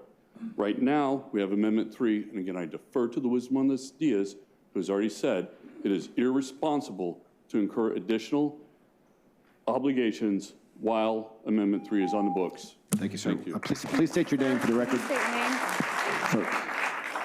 Please state your name. Carl Bailey. Thank you, sir. Jessica Scott, followed by Miles Scott and Jessica Nickler. Good evening. Hi, Jessica Scott, 18505 Dorman Road. I'm one of the founding members of Preserve Rural Lithia. Over 15,000 people support our mission, not because of this one application, but because they're watching what's happening across this county and they feel unheard. You may think our group is only rural Lithia residents. Tonight, you'll hear from residents of Fishhawk and other communities. We are proud to stand together because bad planning doesn't stop at the boundary on a map. Fishhawk's roads feed into ours. Our fire station serves both. Nothing in Lithia has changed to justify approving this application. No companies are relocating headquarters here. No new job growth is projected. This isn't about the one application. Every future land use change near this parcel will point back to tonight's decision as the reason it should be approved too. One exception becomes the argument for the next. Every family on Dorman Road bought under AR future land use. We've invested and built our lives around agriculture in the promise of the county's comprehensive plan to protect us. Approve this, and you're not protecting one applicant's rights, you're voiding everyone else's. We supported development at 1 home per 5 acres, the density that honors the comprehensive plan and doesn't push our infrastructure past its breaking point. Please defer to Commissioner Miller. She knows this district best. Vote no on both amendments. Thank you.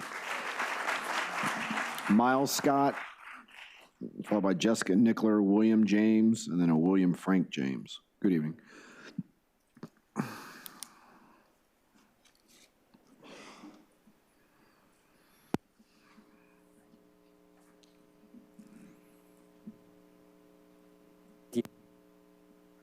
One of the worst roads in the county. The reality is Lithia Pinecrest is the worst road in the county. Here we are now left with the disastrous Lithia Pinecrest.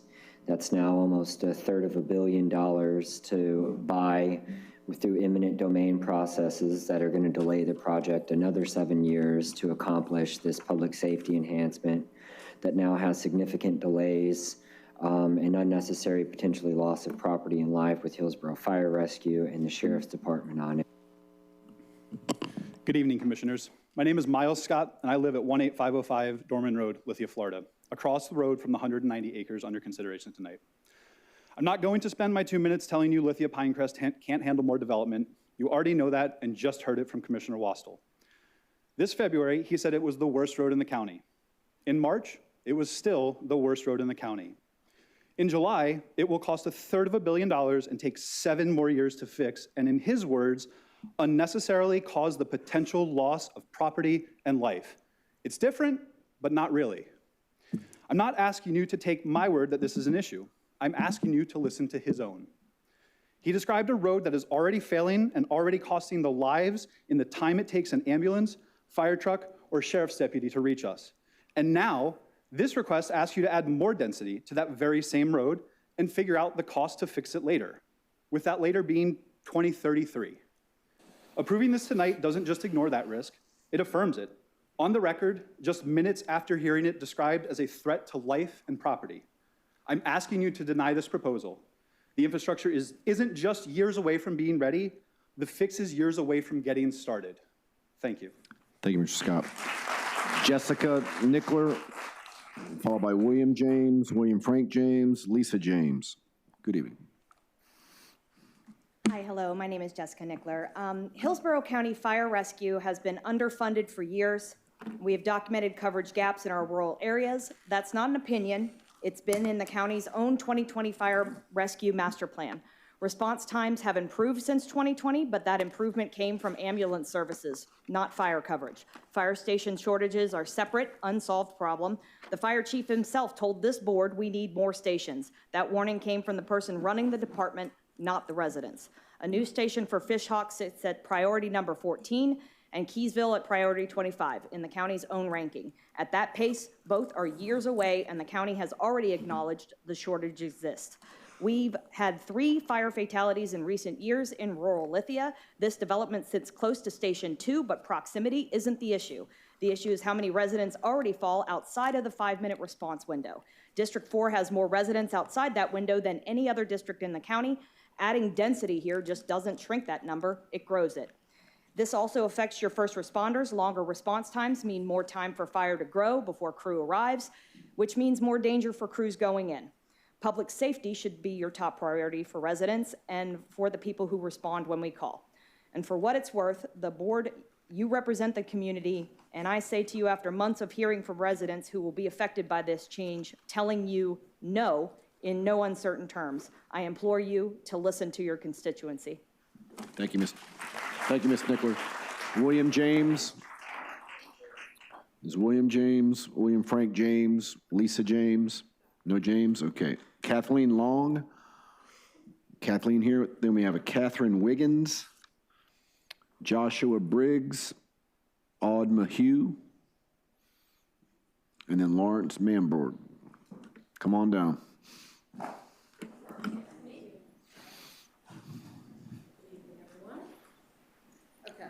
Good evening.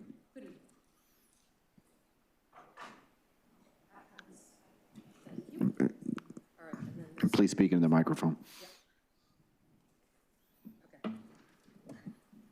Good evening. My name is Kat Lang. I live on Browning Road. I wanted to show you this. This was not in my speech, but this came out from a lot of really upset fish hawk parents, not just Lithia parents. They were crowded, started, they had to sit on the floor. They emailed the operating supervisor. The solution was that buses will go back and make a second trip. Unfortunately, middle school buses also rely on high school buses running on their schedule. So we're going to have buses go back later on. I no voice opinion, no opposition to development on Lithia Road. We're not anti-growth. We are not anti-progress, but we are fiercely pro-common sense and fiercely protective of the safety of our children. This development is not a gift that comes free. It carries a heavy cost for our local schools and children, and we are putting the cart before the horse. Newsom High School was built for 2,500 students. Last year, enrollment was over 3,000. That is not a minor overflow. It is a profound safety issue. Cramming hundreds, switch pictures, cramming hundreds of extra students into hallways slows emergency evacuation in case of fires and, God forbid, a worse crisis, which we know occurs in the United States. Already overcrowded roads will force parents into dangerous roadside drop-offs where kids jump directly out into traffic. A $38 million renovation at taxpayer cost was just completed this year. Unfortunately, it didn't create larger hallways. It didn't give us more school buses. It didn't give the larger cafeteria, more parking, bigger roads, all right? There are no new plans to build any new schools in the Lithia Fishhawk corridor. The area lacks spatial and fiscal adaptability to absorb more scaled. Thank you, ma'am. Way over. All right. Are you Kathleen Long? Lang, it's Lang. Lang, okay. Catherine Wiggins, followed by Joshua Briggs, Aude Maheu, Lawrence Mamborg, and Victoria Kane. Good evening. Good evening. My name is Catherine Wiggins. The Planning Commission staff stated they took into consideration agricultural and rural area objectives and policies when evaluating the amendment to expand the USA. Objective 5.1 recognizes the importance of agricultural as an industry of valuable economic resource, and the county shall promote economic valuability. Policy 5.11 promotes the development and maintenance of agricultural market centers to strengthen the agricultural economy. This development goes directly against this objective and policy. The staff mentions in their report that the agribusiness department has concerns that Lithia, Pinecrest, and 39 are already well over capacity with residential, commercial, and agricultural traffic, causing safety issues and significantly increased transit times. An additional proposed development will further increase transit times and negatively impact the movement of their perishable crops to cold storage facilities and overly stressed livestock being transferred to other locations. Agribusiness has spoken. This image is a direct result of what they are concerned about. Policy 1.2.1 is intended for long-term agricultural uses, large lot, rural residential uses, and undeveloped natural areas, and reinforces this by limiting density to no higher than 1 dwelling unit per 5 acres unless a parcel is already designated for high density on the FLU. Approving this isn't a minor deviation. It's a reversal of the rural area's purpose. It replaces ag land with suburban density that explicitly prohibits unless the FLU map already designates it, which it doesn't. Thank you, ma'am. Thank you. Appreciate your comments. Joshua Briggs, then Aude Maheu, Lawrence Mamborg, Victoria Kane, Michelle McCoy. Good evening. I'm Joshua Briggs, 945 Country Oaks Lane. Last month I spoke virtually, challenging the process of your comprehensive planning process and how it's being used county-wide. Basically is what you're doing is you're advertising where you plan to develop, and I've got neighbors that actually get approached by developers being told that it's going to be either this much residential or this much commercial, because that's what the master plan calls for. So basically, they're being gaslighted and being forced to sell their properties, or they're going to be forced to hire attorneys and pay for, to be able to make an argument, to protect their property. So a lot of times they just sell because they know that the commission doesn't listen to them.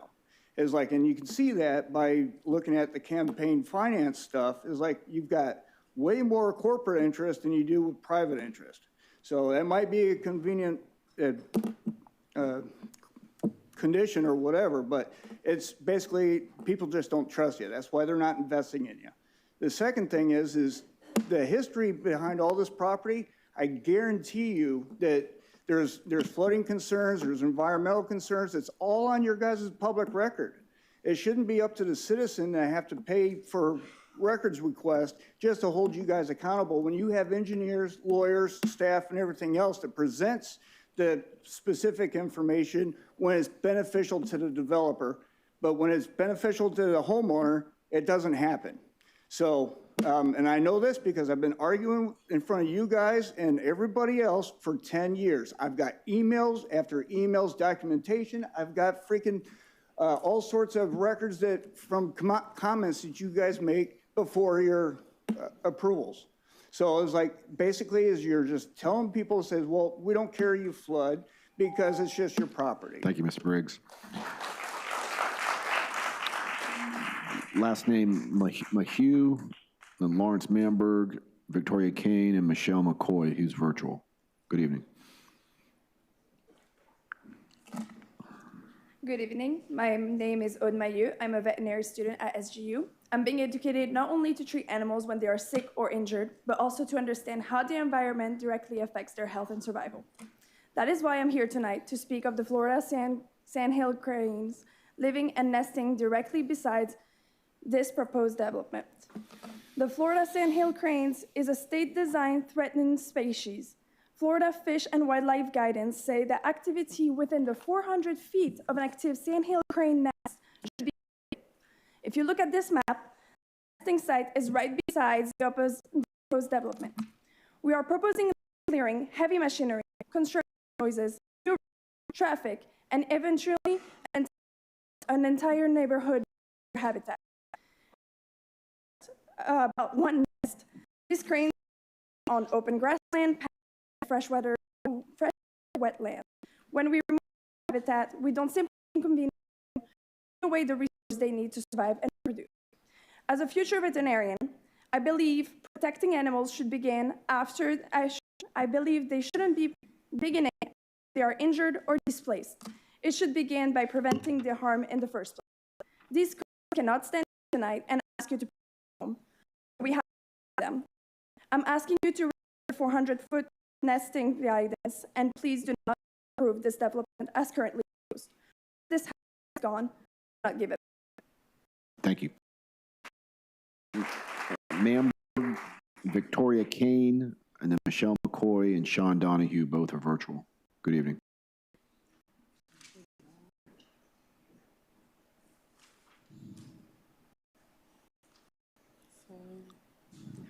Thank you. So, good evening. I'm Lawrence Manberg. I'm stepping outside on my comfort zone today, especially doing this in English. It's the last time that I can speak. I could not come before. My family and I, we live in Miami for 1 year, and we arrived at density traffic over there, and constant development were not the life that we wanted for our family. So we came in Lithia looking for the American dream. For us, that means working hard, buying a home, raising my children somewhere safe, and live surrounded by the peace and nature that brought us here. We found that dream in Lithia. But today, I'm concerned that this development will not only change the way of life, it also change the community life safe. The information provided to us indicate that increased traffic on two-lane rural road without alternative route decrease emergency response time. Hillsborough County Fire Rescue Station serving Lithia were designed only for rural density. Adding all this home could meet hundreds of additional vehicles traveling this road every single day, while also increase emergency calls without additional station capacity, resource, or personnel. On Dorman Road is already unsafe. People speed constantly. 5 years ago, I fell off my horse on Dorman Road. While I was on the ground, I almost get run by 3 different cars. So today, I don't even feel safe riding our horse down Dorman Road to the trail anymore because of speeding and traffic. So I ask you, how hundreds are adding all this home, more cars already unsafe on this road is not responsible for this development. Sorry. More cars mean more congestion, more opportunity for accident, and more potentially more obstacle between a fire truck and an ambulance for someone who would need help. Please address emergency access, speeding, traffic safety, and infrastructure before approving this development. We came here to live our American dream, so please vote no. Thank you. All right, thank you. Victoria Kane, Victoria here, and then Michelle McCoy, virtual, Sarah Donahue, virtual, then Lisa Wolfson and Robert Wolfson. Good evening.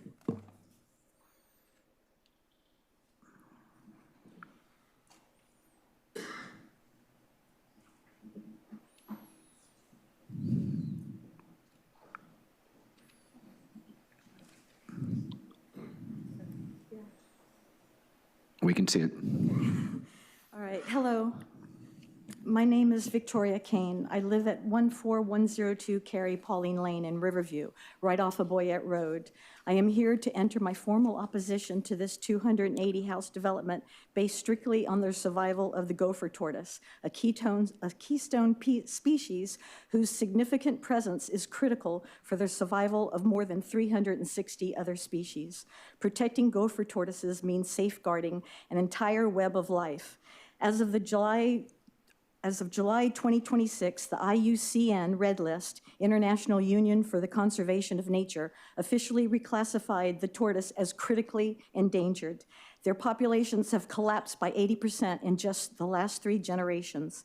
This board cannot ignore that the high, dry, sandy soil needed for their survival is running out.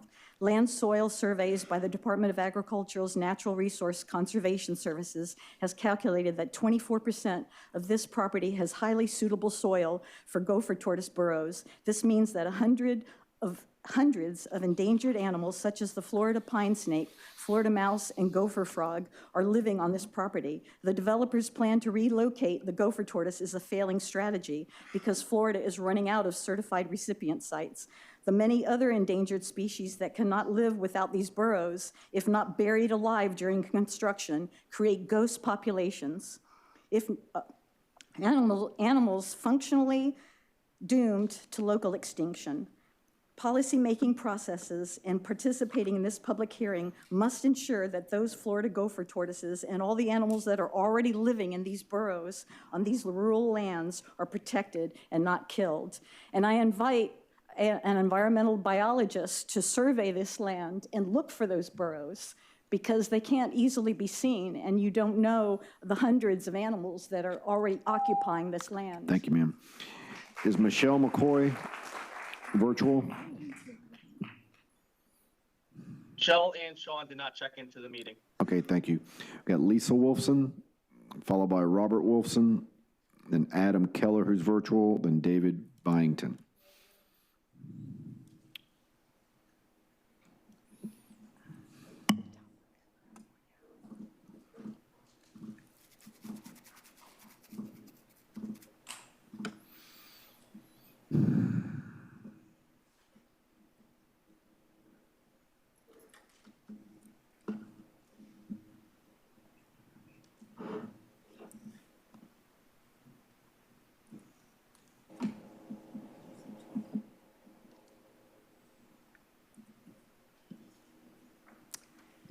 Lisa Wolfson, 18330 Lithia Town Road.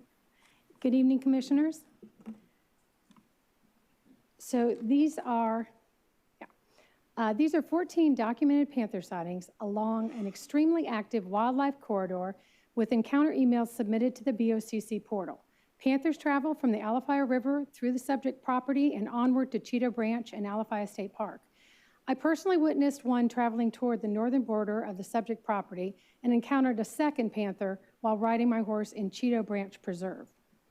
So these are some of the FWC's panther photos in our area.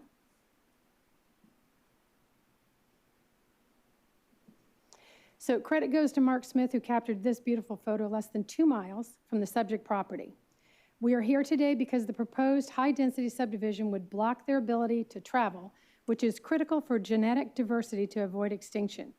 If the 5-acre minimum comprehensive plan is followed, the wildlife and panthers will continue to traverse through our farms to the preserves. This was taken in Tavallo Hills, located just 2 miles west of the Alafaya River. The subject property is 2 miles south of the Alafaya River. So if they can go 2 miles west, they can go 2 miles south. As panthers have a 200-mile territory, their numerous sightings in rural Lithia are not surprising. The state's Florida Wildlife Corridor is located only 24 miles from the subject. A panther's territory is 8 times that distance. The panthers are here to stay, provided we protect their ability to travel. We respectfully ask that you honor policy 1.2.1 of the comprehensive plan protecting the panthers and Lithia's rural character. Thank you.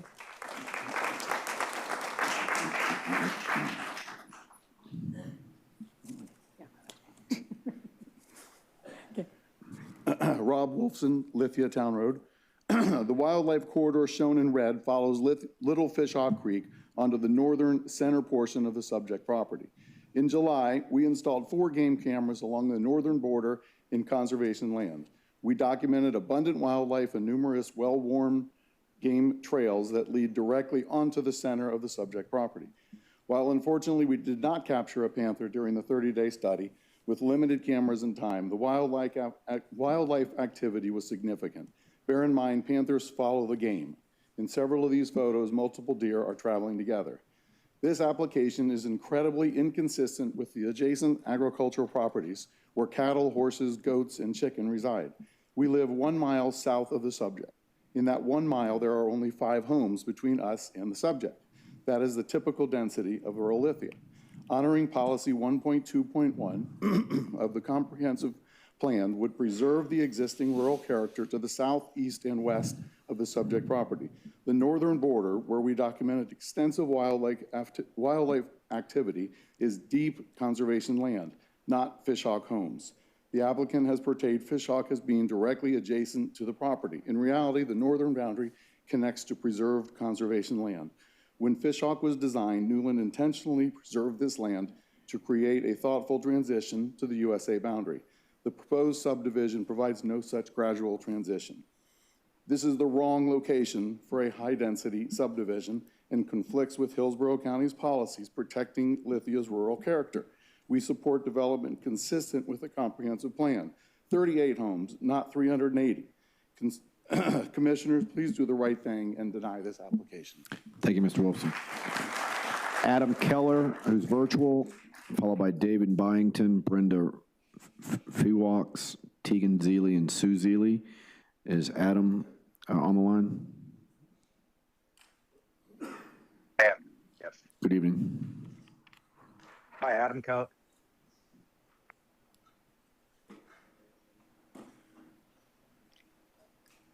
Go ahead, sir. All right. This is Adam Keller. I'm one of the 27,000 residents of Bloomingdale. I have spent almost every single Saturday for the past 15 years in the woods of Lithia between Balmboyette Scrub Preserve and Alafaya River State Park. Know the area very well.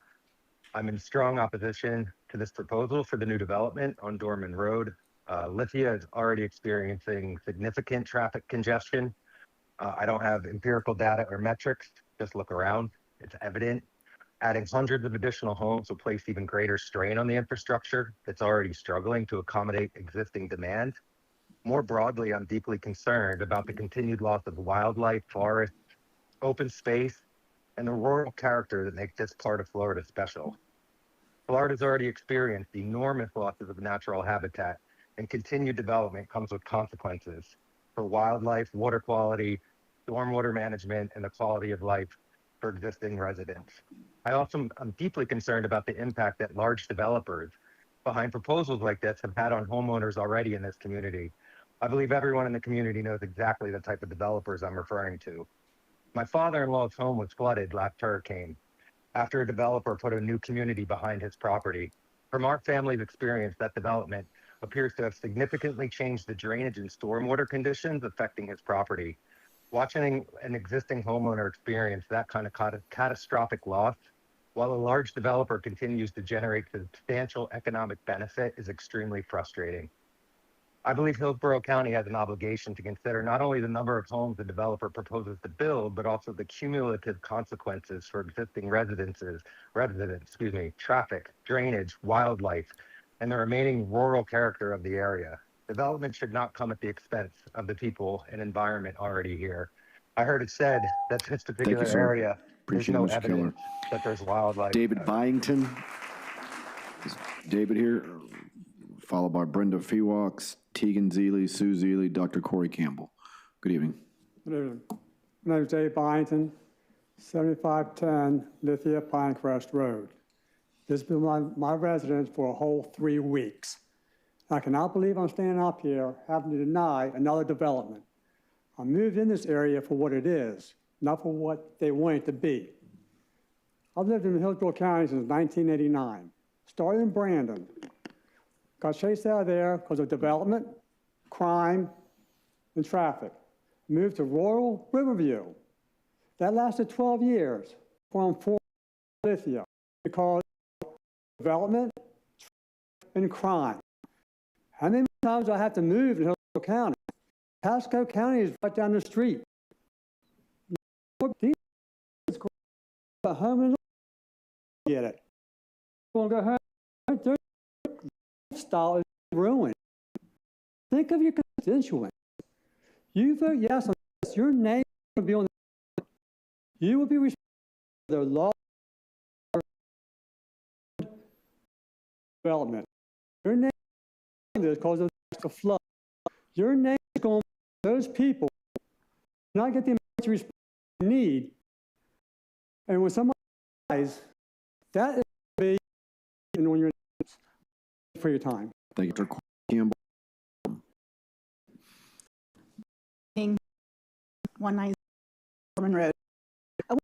Comments made by the March 15th, 2025 meeting supporting the Waimama's urban service area expansion because of the development for Commissioner Waston 2020 for being for directing growth to planned areas instead of allowing it to be hot-spotted into places where it becomes untenable. He called the USA expansion good policy, a good mindset, and a bipartisan effort to put the county in control of the solution. Statements on project outside in an area of infrastructure building. Stop hot growth. Development that has failed 8 thinking control the solution, it repeats the problem. Commissioner Miles also said that while growth stopped, the county what comes from schools and homes. This is the core has come before public facilities or funded not have high does not have does not meet conditions the board when supporting the USA as a responsible government. County is committed to doing growth should be also not placing growth where unemployment road and deny.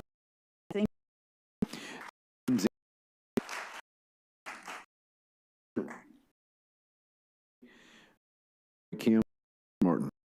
Evening. My name's Tegan. Talk about impact. At the Mr. asked me, that's all handled in the beginning of the zone, correct? Mr. answered yes.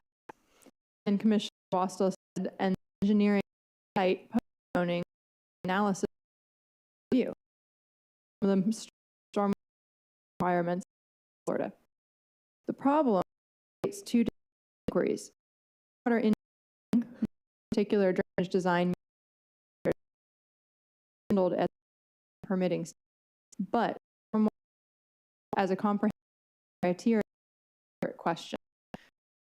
1.1 and 5 requires that the proposed use expansion not significantly impact environmental features adverse emergency management application design with the county's local materiality, not engineering.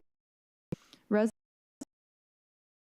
on adjacent surfaces, whether a drainage land is a dismissal of water, just in environmental impact by criteria.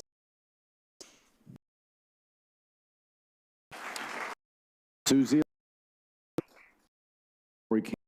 Leslie, Joe Bronner. Good evening. My name is Leslie, 64 Lane. Last meeting, the property is surrounded by the Florida Ecological Green Network. Converting land to higher density is going to fragment and degrade the vital ecological function. There are clear adverse impacts, and it's inconsistent with comprehensive plan environment protection policy. Our Florida Ecological Green Network statewide conservation priority. Converted to this urban density fragment life and eliminate 198 open space. That it's gone. Can't get it. When is enough? Stand 190 acres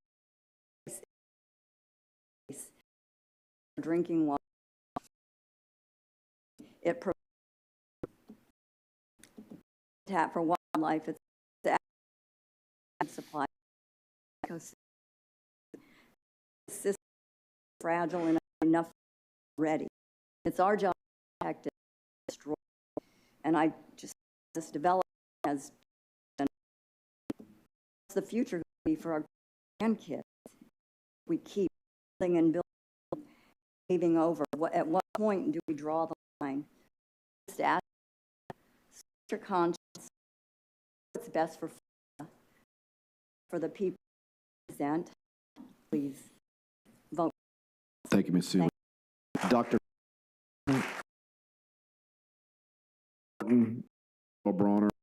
Good evening. Good evening, Commissioners. My name is Dr. Corey Campbell. I'm a Hillsborough County resident, although I don't live. I'm here to support the residents up here. Today, you're being redesignated. There are 100 fit on 100.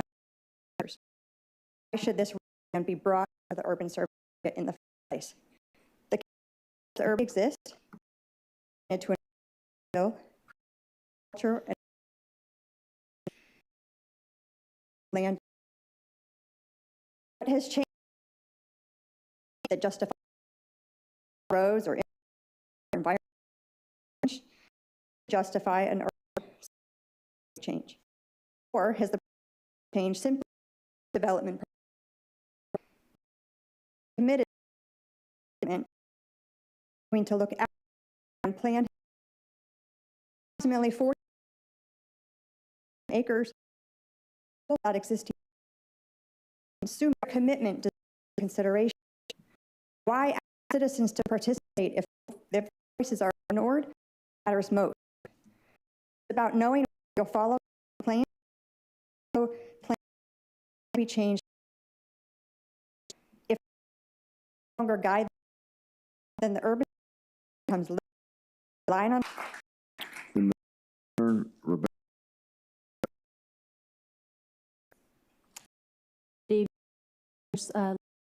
One road in Lithia impact 80 more in our area. It's below this. We have to find that if to sell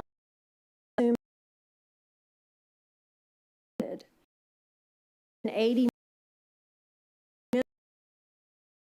5% inventory would dilute value, using the cost on me, on us. Not so urgent by and harm the scarce category of how area has property. 5 active listings are on the board. The community, we the urban is here no on the amendment. Thank you. Bronner, 185 Norman Road. And was approved in 2000, changed from 1 5 acres to acres. They CPA 1704 was approved to receive even before with their a complex that has a say in that no development. 6.4 statute. It is a tonight to back security and President was in the 2000. Becca.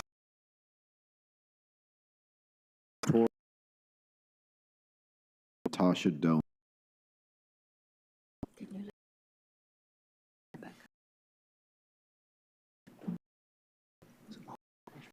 Yeah, just click on the first number one.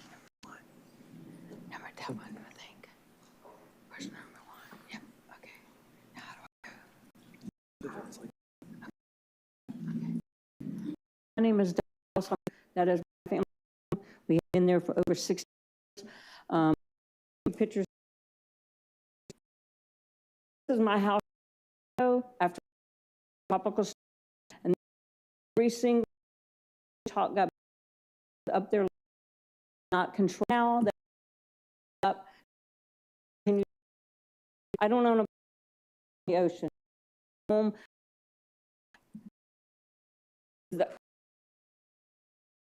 This is my father 65 years ago, living on the same property, working cattle. This is my brothers and sisters. This is two generations. We now have 4 generations. My father teaching his great grandson how to handle horses. This is just us doing stuff on this property, building fires at night. You're taking this away from me. This is my property. I'm gonna have all of this stuff around me, and there's no way to go. And then I have a picture of this right here, if you can take that. This is the roundabout you're talking. You see my house. My house is right here. And I've already got my driveway always goes in an incline already here like this when they rebuilt it. And you're talking about the north piece. That is a Tico gas company. And if they put that there, you're talking about semis running by there every day, coming through. And that is not big enough. I was told by a construction company about 4 acres. I want to go down there.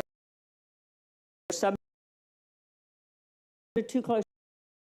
So you drive. I already take to get out of the driveway. Some turn left around to go. Terrors. Chidome is Stop. Terry. Tasha. Click.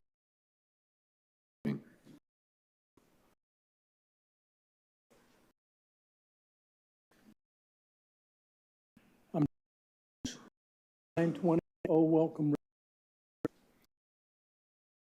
This vehicle sits near suburban barns, feeds live on the ranch and Dorman Meadow are lots of new surrounding. It also FLU 5-1 ability to in the is entirely a way of life compatible with our community. Step down the edge position at all. It is a everyone planning commission voting. Next up is Good evening. My name's a student in Tampa Bay room tonight. And consistent who actually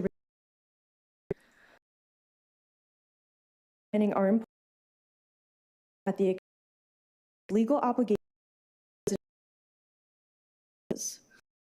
when a proposal existing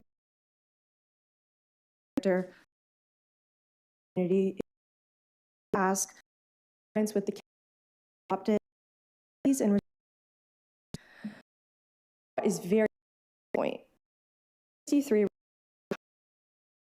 internally relative and a data any comprehensive requirement a future amendment representative policy against rural surrounding agriculture and local means the commission is deficiency in EMS response time. There is no that can further direct existing support and with comprehensive legally and their thank you.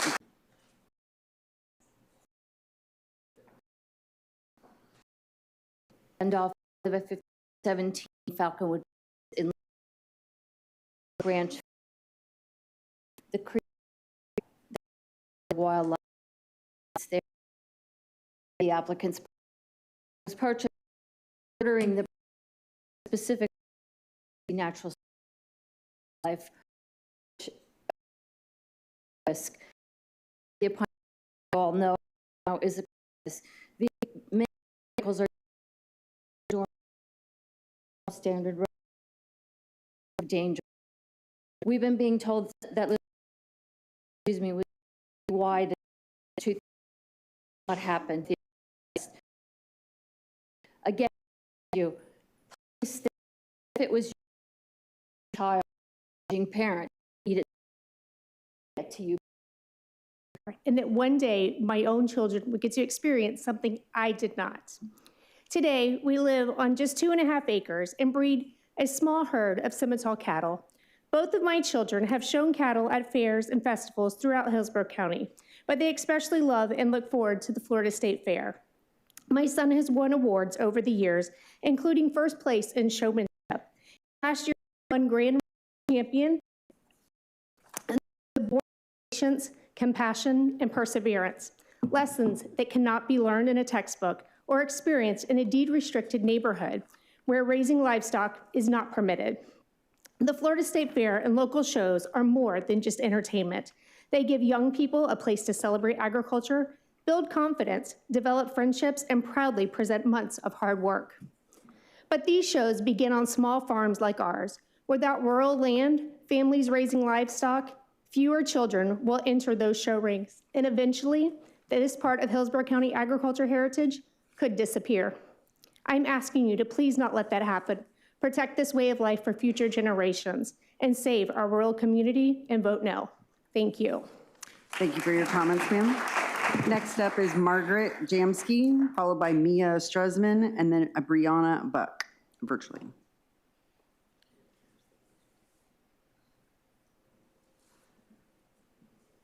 Good evening. My name is Margaret Jamsky. What Tiffany is going to pass out to you each is a picture of the cumulative development showing the growth pressure on Lithia, Valrico, and Brandon. It will be easier for you guys to see it if we can hand them to you. The Dorman Road development is not an isolated proposal. Preserve Rural Lithia is tracking it along with 9 other land use actions that together could transform eastern Hillsborough County. Our greatest concerns tonight include the Dorman Road and Lithia Pinecrest proposal with 280 homes on 190 acres of agricultural rural land. The County 39 proposal with more than 100 homes planned on, again, agricultural zoned strawberry farm. The Tavallo Hills major modification, which would increase a previously agreed upon 34 home to 55. And the new expansion, just the other night, the Foundation Christian Academy would add substantial weekday drop-off and pickup traffic to Lithia Pinecrest Road. These projects, along with others shown in your map, must be evaluated as one cumulative burden on traffic, schools, water resources, and emergency services, not as a separate proposal. When the vehicles generated by these developments are added together and each is estimated at 15 feet long, they form approximately 4.5 miles of bumper-to-bumper cars added to an already congested 7-mile stretch of Lithia Pinecrest Road. Because of this considerable backup, traffic is forced into substandard rural roads that have no shoulder or center lines. Please use your authority to represent your constituents' wishes. This decision is solely in your hands, not the state's. It's the cumulative impact that we are asking you to consider tonight. Thank you.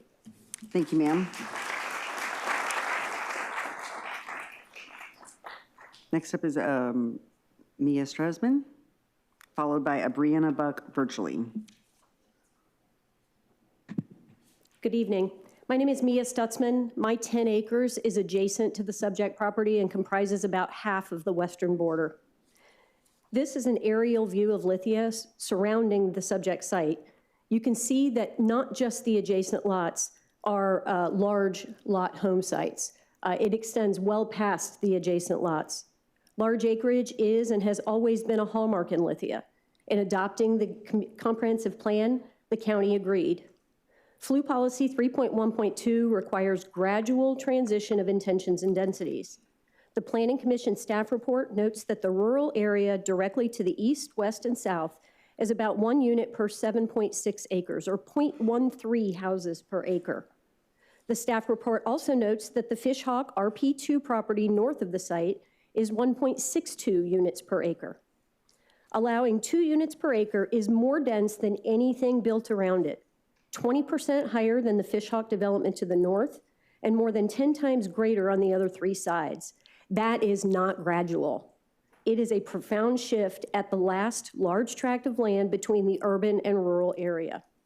Ms. Corbett showed the site plan and included zoning information in her earlier comments.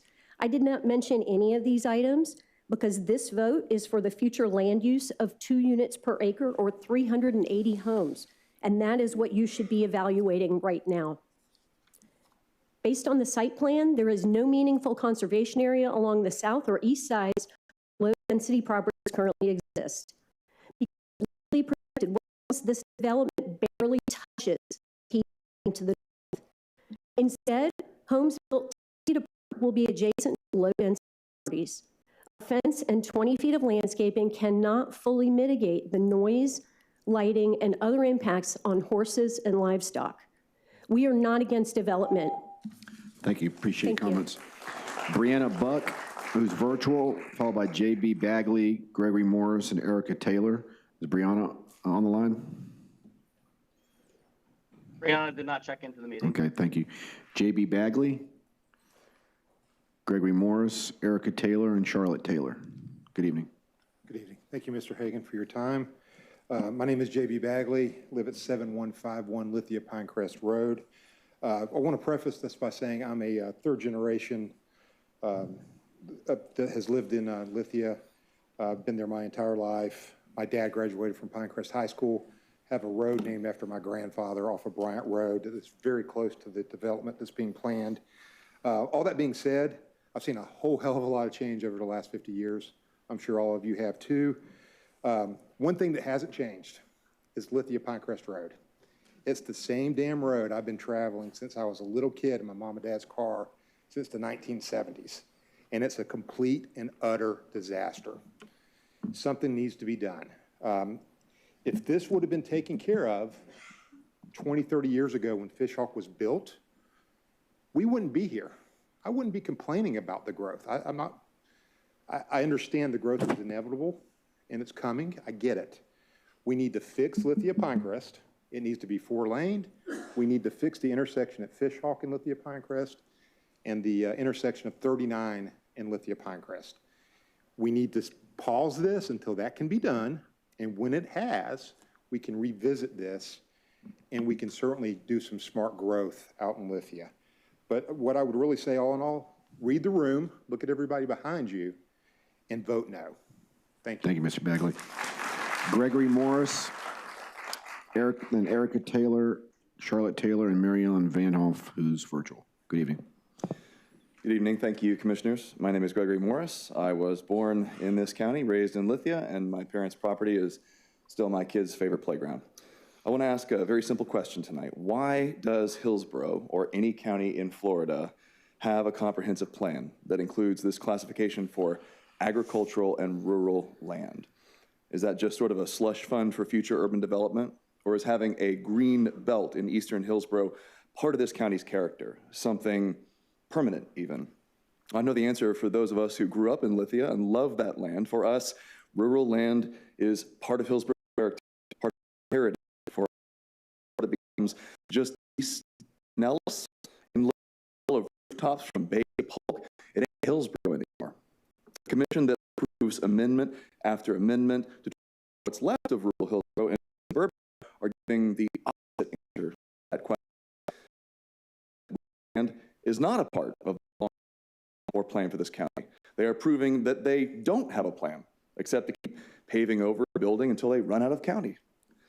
And that's what's going to happen in Lithia and Keysville and Two Rivers and all of our last rural places if this county doesn't decide to hold some kind of line against urban sprawl and say, no, that's far enough.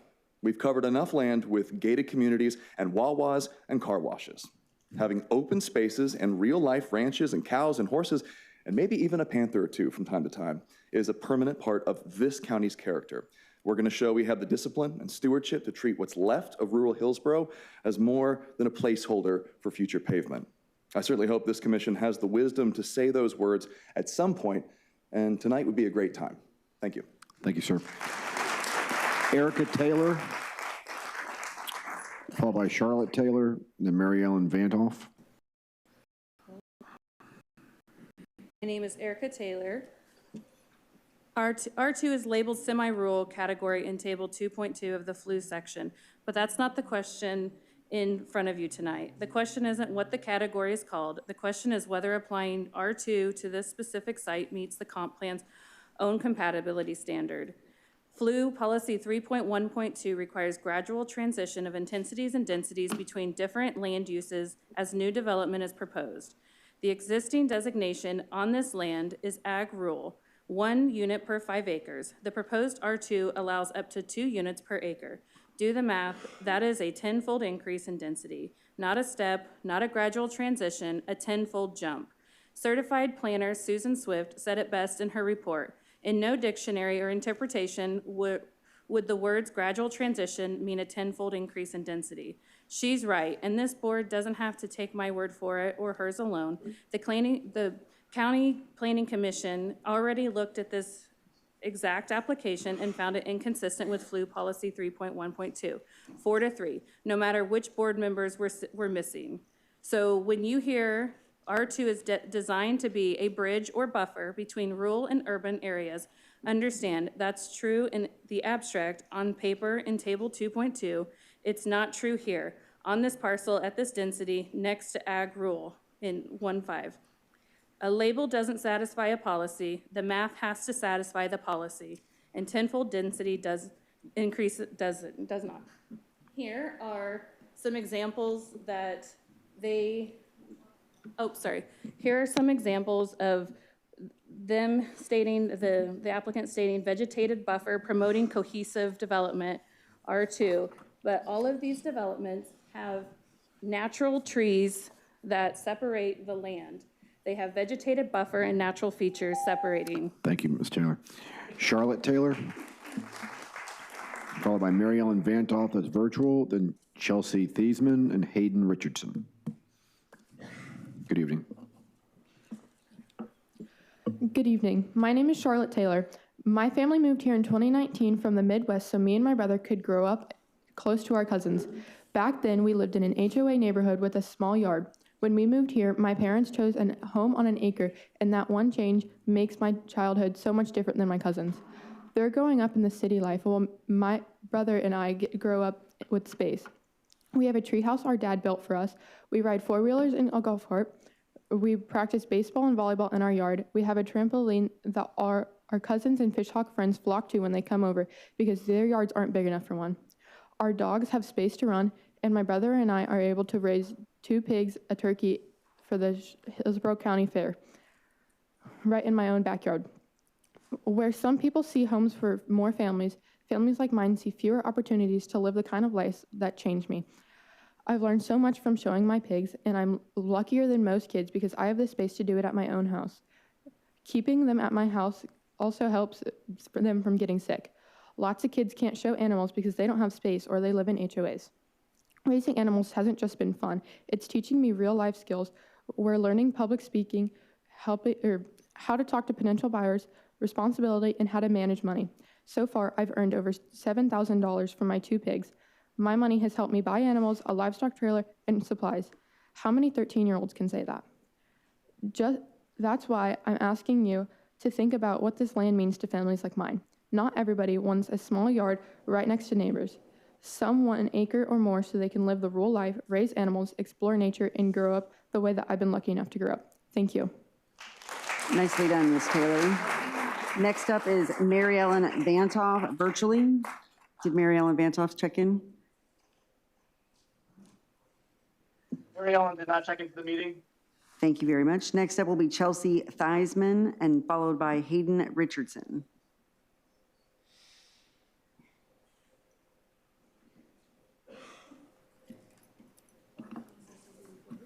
Is there someone virtual before me? Chelsea Theismann. Hi.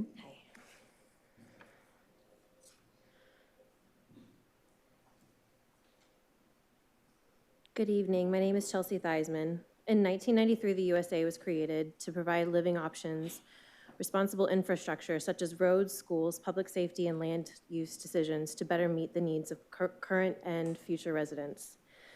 Ms. Corbett mentioned at the Planning Commission meeting on April 13th, the USA has remained static for 30 years, and the city and county are legally required to plan and accommodate population growth, and they have an obligation to plan for long-term plan horizons and accommodate growth. Orange and green is the new, okay, sorry. Well, the county did their job. They provided a study and expanded the USA in 2025 for this expected growth. The expansion included over 12,000 acres that will allow for potential of 47,815 dwelling units. These county new population and employment kernel growth maps show where the growth is targeted through 2050. The red arrow shows growth within the new USA. According to the green map, there aren't any employment opportunities coming to the area by 2050 either. This development will push thousands of trips into the already constrained Lithia Pinecrest by forcing commuters into greater employment opportunity areas. Even Planning Commissioner Sink mentioned at the same meeting that we don't have the data to support criteria number 6 because there had not been a study done and there's another study in the southern county. Are you telling us that 280 homes can't be built within that new USA area? According to policy 1.1.10, criteria 2 and 6, this dormant development does not align with the county's 2050 population and employment projections and should not be approved. We trust you will do the right thing and vote no. Thank you. All right, thank you. Hayden Richardson. Is Hayden Richardson here? And then Paul Hawkins, Melissa Sharman, and Lee Hayer. Good evening.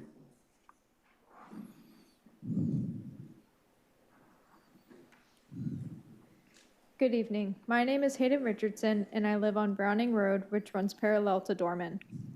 The comprehensive plan is supposed to protect agricultural and rural residential land to meet the needs of a diverse population and support rural communities.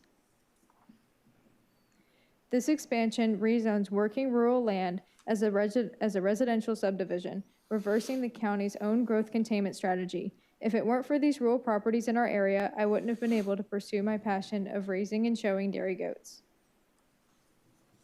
I was first introduced to the world of agriculture when I started attending Randall Middle School. I started with a chicken that had to be housed at the school because I lived under an HOA that didn't allow livestock animals. In 8th grade, I got my first dairy goat that also had to be kept at the school. When I went to high school at Newsom, I had to find a new solution for raising my goats because the school doesn't offer housing for breeding animals on campus, a decision that leaves many young showmen with no way to continue their projects. My parents knew how much I desired to get more involved in ag, so they set out to find a new place to live that would allow me to pursue my passion. They found a home very close to this development site on Browning Road. Since moving there, I have been able to continue to grow my herd to 13 show goats and compete in shows like the Florida State Fair, despite my school's shifting interests. If it wasn't for the opportunity to live in the rural community, I would not be able to take care of my animals properly. I have been there for every birth, every illness, and every injury. I've even been invited back to Randall Middle School to teach students the skills I've acquired as someone who's had the opportunity to raise these animals in my backyard. The rural lifestyle has allowed me to grow so much as a caretaker, breeder, and showman, and it is essential that we preserve these spaces for our community's next generation of farmers. Thank you. Thank you. Paul Hawkins. Is Paul here? Melissa Sharma, Leah Hayer, and then Jordan Bagley. Good evening. Good evening. My name is Paul Hawkins, and I'm a native-born Floridian, although I don't live in Hillsborough County. I love the Lithia area, and I love rural Florida. Unfortunately, we're losing that every day, and I can't say anything that hasn't already been said about traffic, infrastructure, quality of life, but I can tell you that we are losing our rural lands at an alarming rate. And like people have said, we can't get those back. I live in Pinellas County. There's nothing left to develop. It's done. So to keep it short and sweet, I ask you to please vote no, and do not let wild rural Florida become only a land remembered. Thank you. Thank you, sir. Melissa Sharma, followed by Leah Hayer, Jordan Bagley, and then Tanessa Richardson. Good evening.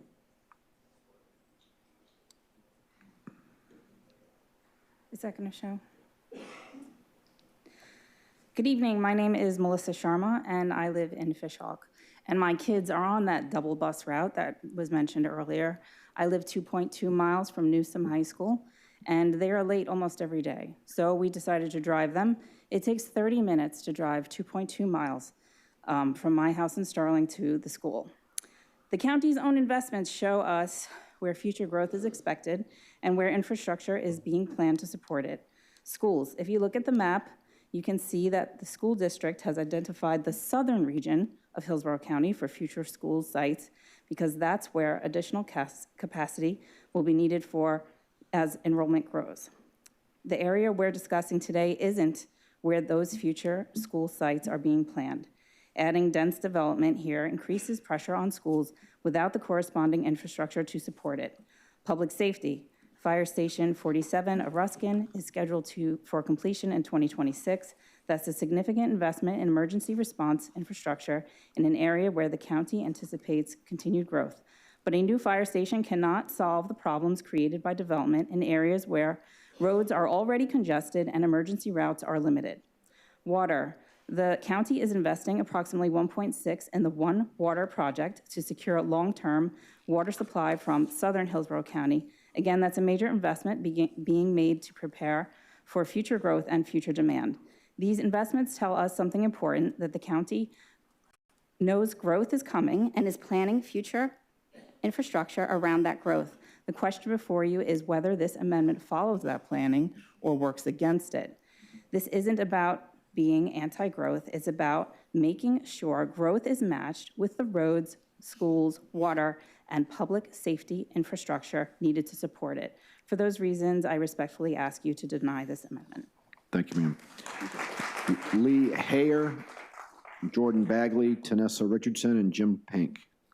Good evening. Good evening. My name is Leah Heyer. I'm using my 2 minutes to respond to the rebuttal that Ms. Corbett delivered on June 11th. She stated something that was a definite factual discrepancy. She said that the Office of Emergency Management used the wrong address, one that was 2.5 miles away, and that the subject property was only a half mile, so to imply they were good, no need for concern. The agency actually used the address on the application, which was the dormant address for the emergency access. And to be clear, Google Maps puts that at 1.4 miles away. In fact, the report clearly says clearly, there may be an increase in the overall response times to the surrounding area due to the increase in residents and traffic patterns. And Fire Station 2 is approximately 1.5 miles away from the location. So whether we're talking about 1.4, half mile from the fire station, the point that was made by this agency was that there was significant risk considerations. I verified that by speaking with someone at the department that writes these reports. I actually called them. And they want you, Commissioner Bowles, to really hear me, that the risks, they stand behind 100% because they're scared. They said they warned us about evacuation response times, congestion, limited access routes for their fire and law departments. One sad example in Lithia was a fire fatality in the south part of the county, which is 16-minute response time, played into that tragedy. And this interview there, I wish I had time to show it to you. Even the lieutenant was grief-stricken by the amount of time that it took to get to that call. So the real interpretation of this report was based on the fact that adding more homes like this development of 280 and all of the others pose drastic concerns for the fire station's response times. Thank you, Ms. Hare. So please, appreciate your comments. The current residents. Jordan Bagley, then Tanisa Richardson, Jim Pink, and Michelle Watley. Good evening. Good evening, Commissioners. My name is Jordan Bagley. Lithia has a severely limited road network, clearly shown on the map before you. The yellow highlighted roads are our primary in and out routes. Tens of thousands of residents use them daily for work, school, and all other trips. Highway 39 and Lithia Pinecrest both cross the Alafia River, creating an island-like effect with few alternate options. Smaller roads within Lithia, including Dorman and Browning, feed right back into these same corridors. The result is a narrow two-lane network with almost no redundancy and little capacity for new traffic. None of these roads provide the internal circulation or capacity needed for development of this scale. The red X marks the parcel in question and shows where its traffic would enter Lithia Pinecrest. Lithia Pinecrest is the main artery and has no true parallel route. The map shows why emergency vehicles get delayed and residents have no reliable alternate route when crashes, flooding, or closures occur. This is a public safety problem. Hillsborough County's adequate public facilities rules, which implement the comprehensive plan's level of service standards, require necessary public facilities and services to be available at the same time development impacts occur. The county's current mobility policies say the same. Growth, land use, infrastructure, and public safety should be planned together, not approved first and fixed later after residents face more traffic and greater risk. The county's rural area policies exist to protect communities like ours from suburban traffic volumes these roads were never designed to carry. Turn lanes, signals, or roundabouts will not fix a network-wide capacity and safety problem. Until the county commits to real transportation plan with meaningful road and bridge improvements, Lithia cannot safely absorb growth of this scale. Finally, Commissioner Wastel, your campaign records show funding from Homes by West Bay. You claim to be pro-rural. A yes vote for this will show who you really are. Thank you, sir. Tanessa Richardson, followed by Jim Pank, and then Michelle Watley. Good evening. Good evening. My name is Tanisa Richardson, and I live on Browning Road in Lithia. I want to bring the Florida Right to Farm Act into this discussion. Florida Statute 823.14 expressly recognizes that agricultural lands are unique and irreplaceable resources. The legislature found that agriculture benefits the health and welfare of Floridians and recognized that agriculture activities in urbanizing areas are increasingly subject to nuisance conflicts that force farmland out of production. That's the policy backdrop this board should weigh tonight, because the proposal for this property is not harmonious to the agricultural and livestock operations already established in this area. Rural properties here have horses, cattle, goats, and other animals that need space, secure fencing, and quiet surroundings. Anyone who has lived around livestock knows that animals get loose, despite our best efforts. In the past 17 months alone, Hillsborough County Sheriff's Office has logged over 1,400 loose livestock calls, an estimated 50 in the immediate area we are discussing tonight. Escaped livestock near hundreds of new homes means more people, vehicles, and children in the path of a frightened or injured animal. That's a real public safety concern, not a hypothetical one, and it's already visible. A local farrier recently found youth cutting through fences into pastures and setting bales of hay on fire. I ask you to consider not just how many homes can technically fit on the property, but whether the development is compatible with the working agricultural community that's already there. Florida has already told us through the Right to Farm Act that preserving agriculture matters. Thank you. Jim Pank, followed by Michelle Watley, and then David Allen. Good evening. Good evening.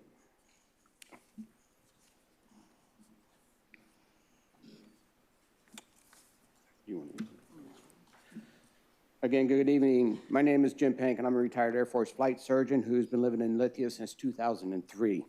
I'm here to address the relevance of Commissioner Wohlstahl's comments from the 13 March 2025 board meeting as they related to the proposed Dorman development and the expansion of approximately 12,000 acres in the urban service area. During the meeting, Commissioner Wohlstahl and Mrs. Zornita asked Ms. Zornita if the new urban service area expansion was the first time that the county pre-planned into the future and expanded it, to which Ms. Zornita confirmed with a yes. Commissioner Wohlstahl then stated, quote, "This is the bull in the horn situation. We've been getting the horn for 2 decades in Hillsborough County because we have done this. And this is our opportunity to take the bull by the horns." To clarify, Commissioner Wohlstahl's remarks were made about a whole different part of the county entirely. A newly designated 12,000 expansion area intended for further planning and not about the Dorman Road area. Lithia Pinecrest has operated at failing level of service for almost 2 decades, which is a direct consequence of the very planning failures Commissioner Wohlstahl described. Approving any additional growth in an already deficient area directly contradicts the proactive planning philosophy Commissioner Wohlstahl advocated for. His comments support planning, not adding development after it has been already failed. The urban service area he references is intended for further growth in a location where infrastructure can be planned, developed, and funded and built ahead of development. The Dorman Road proposal is the opposite. It places growth in an area where the county hasn't met its obligation for nearly 2 decades. This is our bull and horn movement. This doesn't just affect the rural properties, it affects the thousands of people in the communities that are around us. Thank you very much. Thank you, sir. Appreciate it. Michelle Watley, followed by David Allen, and then Austin Webb. Good evening. Hi. My name is Michelle Watley. I live not far from the proposed development I am urging you all to vote against, as we as a community do not feel as though all of our concerns have been assessed. One of those concerns being water. And no, the One Water project and South Hillsborough Pipeline project do not address the concerns. A pipeline can deliver water, sure, but it cannot replace natural groundwater recharge. Developing 190 acres for hundreds of homes will permanently change how rainfall moves through our landscape. Not just flooding, but potentially reducing natural infiltration even further and altering groundwater recharge in an already strained area. Just this year, we saw Dover residents discovering their wells were suddenly dry after cold snaps forced farmers to lean heavily on the aquifer in order to save their crops. If you've ever been to our side of town, you'd know that despite encroaching developments, we have maintained a strong agricultural community that relies heavily on private wells. Yet the applicant has failed to quantify an analysis of existing groundwater recharge rates versus post-development. A Dorman resident already had their well dry up recently, an issue many fear will only become more prevalent if this development is approved, as there is no groundwater recharge analysis entered into the public record at this time. Development is inevitable, but responsible planning means recognizing that not every piece of land should be developed at every possible density. Just because a subdivision can be built doesn't mean it should. There is a documented disagreement in the county's own review process about whether this proposal is compatible with the surrounding area. But when you ask any one of us who would actually be affected by this urban sprawl, we can undoubtedly tell you it is in fact incompatible with our community. I respectfully ask the board to carefully weigh the documented planning findings, the water resource considerations, the environmental impacts, and the substantial community concerns before making its decision. Thank you. All right, thank you. David Allen, followed by Austin Webb, and then Ronald Papillon. Good evening. My name's David Allen. I live at 18403 Boyette Road, less than a quarter of a mile from this proposed development. We've lived here in Lithia for over 70 years in our family, or probably more. We've got a small cattle operation there, agricultural land. I also live on the land. I am the patriot of my family and my land. I am responsible for my actions and life decision that affects generations to come, even my grandchildren. Me and me alone are responsible for it year in year. I can't just walk away from this. I am sworn to protect, guard, and love it, and if need to be, fight for it. Y'all as county commissioners of Hillsborough County are also patriarchs of this county. We as residents of Hillsborough County voted y'all in charge of this county. What you do can affect all of us for generations. You can never walk away from your decisions. Your name endorses it for a long, long time. Y'all hold the future of rural Lithia in your hands tonight. Don't let big developers and their money cloud your eyes with big promises that we as taxpayers have to sweep up the pieces of broken promises. When finished, they are gone like a used car salesman. Before y'all push that voting button, I ask that you search your soul and vote for the people and residents that made this great county. Please make Hillsborough County great again. Thank you very much. Thank you, Mr. Allen. Austin Webb, followed by Ronald Papillon, and the final speaker will be Monica Rigaud. Good evening. Good evening, Commissioners. My name is Austin Webb. I work as a data engineer on race cars and for race teams, and tonight I'd like to go over some data with you guys.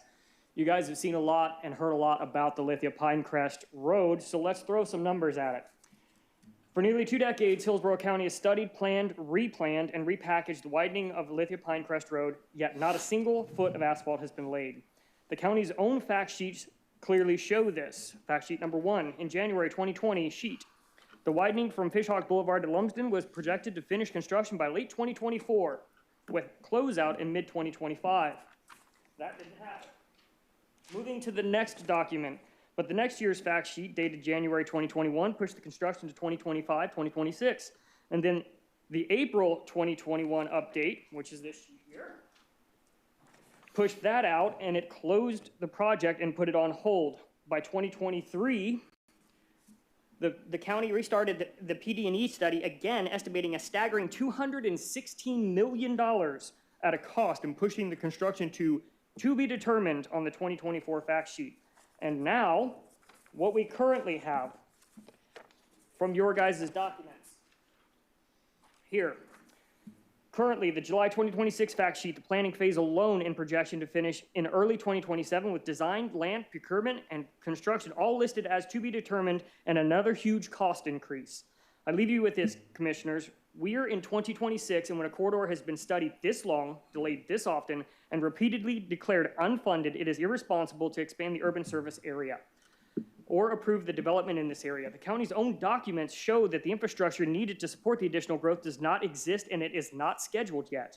We cannot expand the USA here when the backbone road has been stuck in planning for 2 decades. We cannot approve the Dorman Road when the county itself admits the corridor is still in the planning on hold and to be determined. Thank you, sir. Ronald Papillon, and then Monica Rigaud, looks like. Good evening. Good evening. Good evening. Thank you. My name is Ray Papillon. I represent the 150 homes in Creek Ridge Preserve, which is right across from the little circle. I got to tell you, when I built in that place, I didn't think that the only thing I would be preserving was on the other side of my gate, because everything on the outside would be changing. But we're here to help you guys make this decision because you didn't create this mess, you inherited. I lived in this county for 37 of the last 39 years. And to reiterate what some have said, nothing's been done on Lithia Pinecrest other than to widen the roads where it goes into subdivisions and it goes right back down to a 2-lane road. Everything that was done at Lithia and Lumsden, 4 lanes, down to 2. What's being planned up at 39 and Lithia Pinecrest? You may as well save your research money. It's the same thing that happened at Lithia and Lumsden, and it's going to be 4 lanes across in every direction, back down to 2. I'm here to tell you, Lithia is a dangerous road. You already know that. But I'm the guy who would get the calls on the midnight shift with the sheriff's office for my deputies to tell me, Sarge, is a fatality. So I had to go to the scene and have my moment with the deceased, because now I got to go make that notification. I got to answer those questions. I got to say, you don't have to go to the scene. Your child is not there anymore. I prayed with your child. Your child is gone. It's a dangerous road. We have to fix that. We know we have to fix it. You guys didn't start this, but the only way to stop the bleeding is to not approve more residential that's feeding on the Lithia Pinecrest to get to where they got to go. Let's not approve anything. Let's build where we can, and let's fix that road. Might be cosmetic, but you'll be doing something that'll be helpful. Thank you. Thank you, sir. Last speaker, Monica Rigaud. Good evening. Good evening, Commissioners. My name is Monica Rigaud, and I'm asking you to vote no to these 2 amendments. My husband and I are both retired military. 3 years ago, we intentionally left neighborhood living and bought our property in rural Lithia. We chose it for the quiet, the open land, our horses, and the rural way of life. Our son thrives here, and we are working towards creating a place where veterans, first responders, and law enforcement officers can experience the peace and connection that horses and open land can provide. The quiet matters. The land matters. The rural character matters. Today, this property is zoned for 1 home per 5 acres. This application would change that to 2 homes per acre and allow 280 homes. Lithia is already congested, and while the proposed entrance is on Lithia Pinecrest, Dorman Road is still part of this community and is already used as a cut-through. It is a rural 1.5 lane farm road where people speed. I know because I've experienced it.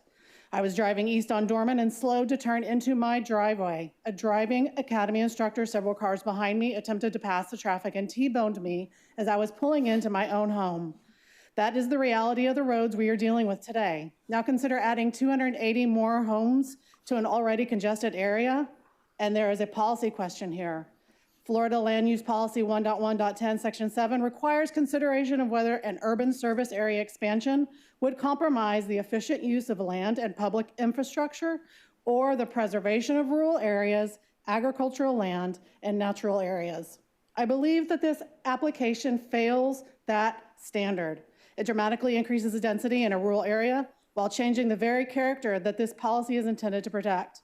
We are not against growth. We are asking for responsible growth in the right places. Commissioners, once you approve this density, you cannot put the quiet back. You cannot put the rural character back.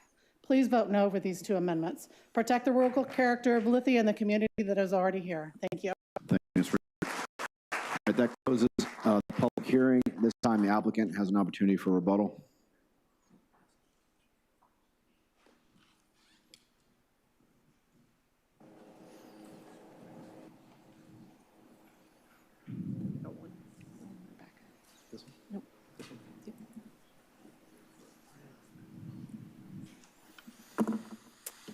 Cami Corbett again for the applicant. Just going to get towards the end of my presentation here. A vote no today is not a vote to preserve this land in perpetuity. A vote no today is to leave it in its current state with its current agricultural rezoning, which allows for schools by special use permit. It allows for open storage, land excavation. It allows for churches and synagogues, adult daycares. In fact, Lutz recently learned the hard way that that's the case. They had an application for expansion for housing. They opposed it. That application was withdrawn. A school purchased that property, and it was recently approved for a 1,000-person school because by special use, the rules are different. So a vote no does not preserve this land for wildlife habitat. It does not preserve the land for quiet. It preserves the status quo and removes the board's ability to condition and control the development that happens on this property Through this process, you have a say in determining what is allowed on this process, and through the next application, through the zoning, what are the conditions upon which that it may be developed. If it stays agricultural, it's allowed to have any of the permitted uses. Doesn't have to be 38 houses. It can be anything in the AR zoning district, which includes something called a PUG mill, which we learned was an industrial material processing center, and that's a use by right. And in fact, this property itself was previously approved for a golf course. So again, voting no today is not a vote to preserve anything. It is a vote to say no to this particular development and lose your potential control over the site. And again, I ran through all of the criteria earlier, and again, we have shown that the site is not habitat. I know people are passionate about how they feel about it, but this plan, and they've asked you several times to follow your plan. Your plan prescribes for you how and when to expand the urban service boundary. It says you have to have population growth and job growth to support it. Your plan that you most recently update says that. It's time. It is now time to expand. And then the criteria in 1.110 direct you what are the criteria that must be satisfied. And we presented evidence, and the Planning Commission staff reviewed evidence that we do comply with that criteria. And so with that, we'd respectfully request your adoption this evening. All right, thank you. All right, we will vote on the amendments after the related rezoning. At this time, anyone that plans to speak for the rezoning, will you please stand for the clerk and swear you in?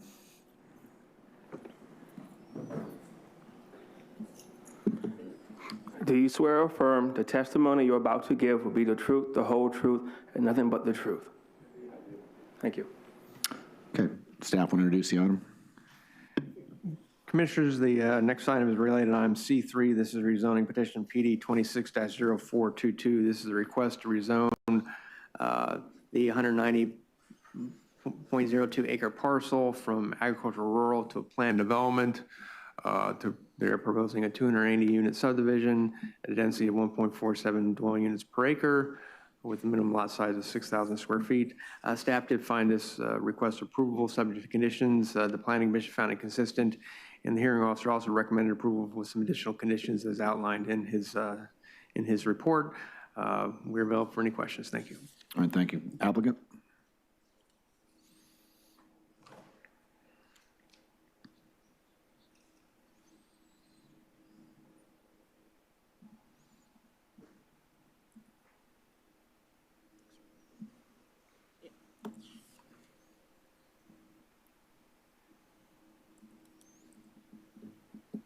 Cami Corbett again for the applicant. Given the late hour, I won't go into great detail. You just saw much of this request. This is the actual PD site plan that was rendered in the colored site plan. Again, you see the 90-foot by 130 lots and the additional 20-foot buffering and screening that we added in response to the compatibility concerns. And we think that we did take into consideration some of the compatibility concerns when we came up with this plan. Again, it's that overall density is 1.47. That's a semi-rural density. I showed you this last time. This is the 20-foot landscape and vertical screening area that is not required by code. These are some of local comparisons of where there is smaller lot development adjacent to larger lot development. And again, we've got plenty of distance between existing home structures and the proposed structures. And we went through all of this. And so essentially, we have been found consistent and compatible by all reviewing agencies and the zoning hearing master. And we would like to reserve any time for rebuttal. Thank you. All right, thank you. This time, any proponent testimony? Anyone in support?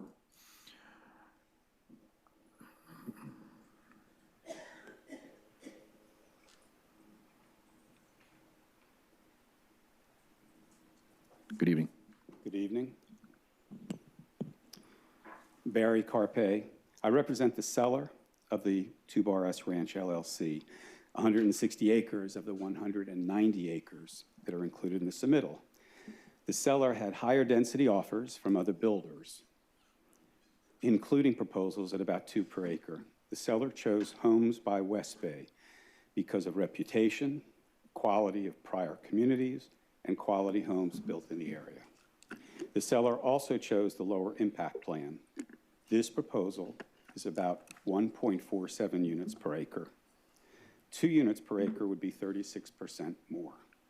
So the plan before you is the moderate path, not the most intensive one. The Planning Commission staff, the experts charged with evaluating compliance with the comp plan, found that the request meets the requirements of expansion. This is very similar to the expansions this board has approved recently, with the only difference being that the request is limited to the 2 per acre, not 4 units. The board is investing public dollars into this corridor. That is where the comp plan says the growth should be directed. Further, as you're aware, this legislative session, a bill was passed with properties like this in mind, where agricultural land remains undeveloped, but development has taken place all around it. But an owner with long-term ownership and investment in agricultural activities are enabled to entitle their land for residential development. In this case, my client's property would be eligible to be considered at 2 units to the acre. I would provide this as context only to understand the possibilities for this property. We believe the proposal before you results in a much better design and overall outcome, with certainty for everyone regarding lot sizes, placement of natural features, and overall access management. My clients carefully selected a local, proven builder with thoughtful design and plan. We ask that you approve these amendments and the related zoning request. Thank you. All right, thank you, sir. Okay, this time the opponents have a total of 10 minutes. I will call on individuals that are parties of record if you want to speak. First 2 is Jane Graham and Lynn Ryder. Good evening. Good evening, Jane Graham, Sunshine City Law for Preserve Rural Lithia. I also want to mention that Susan Swift is online, and we want to make sure that she has time for the presentation. I'd like to clarify the legal context in which you are considering this rezoning. This is solely contingent on 2 comprehensive plan amendments being passed. If you do not approve the 2 comprehensive plan amendments, you cannot approve this rezoning. While it is true that this is for 280 units, the maximum for the comp plan amendment is 380. The land use hearing officer's recommendation of approval is solely based on imagining that the land use amendments are approved. There are such fundamental compatibility concerns, which you've already heard throughout this night, that a tree buffer, which was just presented in the site plan, is not going to cure them. This goes much beyond the details of a site plan. The state agency reports, as related to the comp plan amendments, only relate to impacts on state resources, and so you alone are in charge of interpreting the Hillsborough County Comprehensive Plan and its impact on Hillsborough County's resources. This is up to you, it's your discretion. While Florida statutes do allow rezoning to be concurrent with land use map changes, when you approve the land use map change, that is the maximum entitlement, and the rezoning is less than that, but remember, it's not binding. It's the land use change that is the entitlement ticket. How it is designed, where it's on the site, how it's clustered, that's the rezoning. I want to draw your attention to a major irregularity that occurred during the land use hearing. The site plan, which was in the record, which was reviewed by the public, which barely had any information on it at all, was provided before, but during the hearing, there was a major significant change on the site plan that was presented for the first time at the hearing. It appeared that it had not been fully vetted by staff, and it certainly had not been vetted by the public. This amounts to a due process issue because the public were deprived of a meaningful opportunity, not just to be heard, but of adequate notice to know what was even in front of them. And they couldn't bring additional evidence. I want you to know that you should not be bullied into thinking that you have to approve this site plan because of speculative alternatives that are worse. First of all, speculation is not competent substantial evidence and must be disregarded. On top of that, speculation is just that, speculation. As to what can be built, well, that's something that could happen any day of the week. You could approve it, and the developer could still withdraw it and try something else. You might hear about the agricultural enclave as a threat, and if so, just know that that has its own process. I know you just looked at that this week. One of them was withdrawn, something that had been previously threatened to you. And I won't even get into details, but don't fall for this threat on this application because it's very detail-based and you need to be looking at what's in front of you. That is competent substantial evidence. That's how you make a decision on a rezoning. So based on all of this, and you'll hear from Susan Swift, our certified land use planner who has decades of experience, please deny this rezoning, and on top of that, you must deny the 2 comprehensive plan amendments as well. Thank you very much. Thank you. I'll recognize Ms. Swift, who's virtually.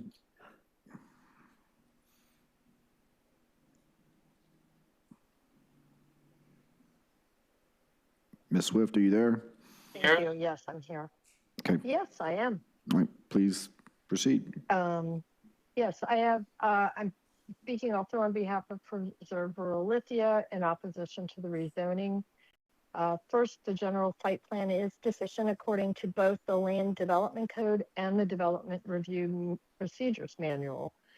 Section 6.2.1 requires, excuse quote, me, Ms. efficient Swift. graphic and notational. Yes. I'm sorry, Yes? we do need you to turn your camera on for this quasi-judicial portion. Oh boy, I asked that on the phone, and I'm not sure I know how to do that. Okay. I'm just watching. Mr. Chair, we don't have access for her to be on camera right now because it's for public comment and they call through their phone. Do you follow that, Ms. Lundgren?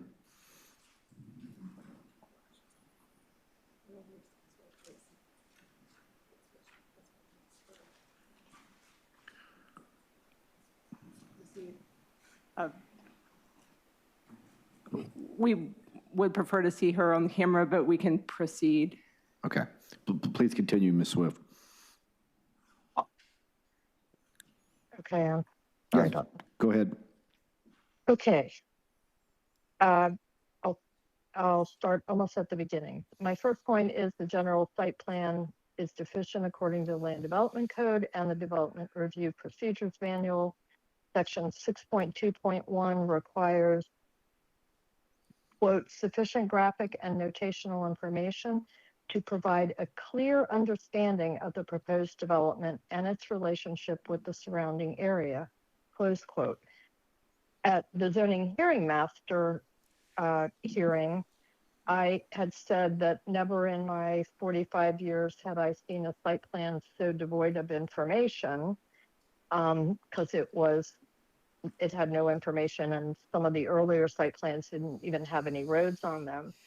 Tonight, we see a plan that says conceptual plan, doesn't say general development plan. So as Ms. Graham said, I wonder if there's some procedural issues on what site plan the public has been able to see, because this one is not in optics. And what the hearing, what we're really talking about, and also what plan has the staff reviewed. So not really sure what the subject site plan of tonight is, and we've not been able to see it before. And it also doesn't say general development plan. It says conceptual plan, and it was a bit quick to really analyze. So the site plans that we have seen have had open spaces that are inaccessible. Some have roads, and others didn't. Buffers that were missing. They showed no ponds or amenities or anything. All of these things are required by either the code or the manual, and we've not seen a site plan that complies with the county's actual requirements of just what appears on a site plan, let alone whether it's a good design or not. So there's no conceptual design that we've ever seen.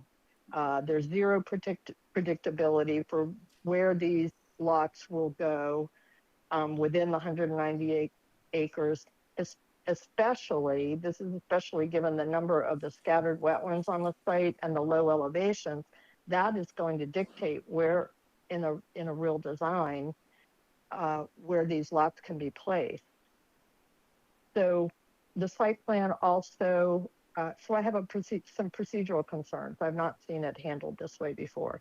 Site plan also violates the intent of the PD district, which says, quote, the intent of the district is to encourage creative, innovative, and/or mixed-use development and to ensure and promote land use compatibility and harmony.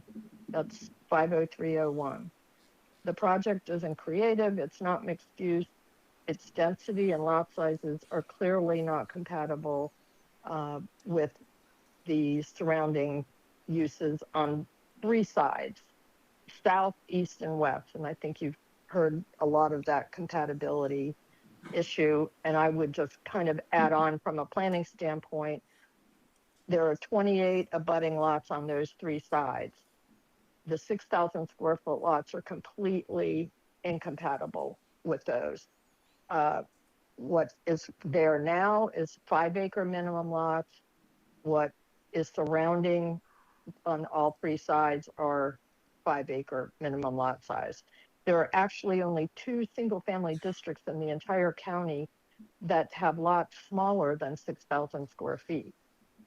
And I know it's hard to envision the magnitude of difference between the AR lot size of 5 acres or 217,000 square feet per one lot to what's proposed here, which is 6,000 square feet per lot.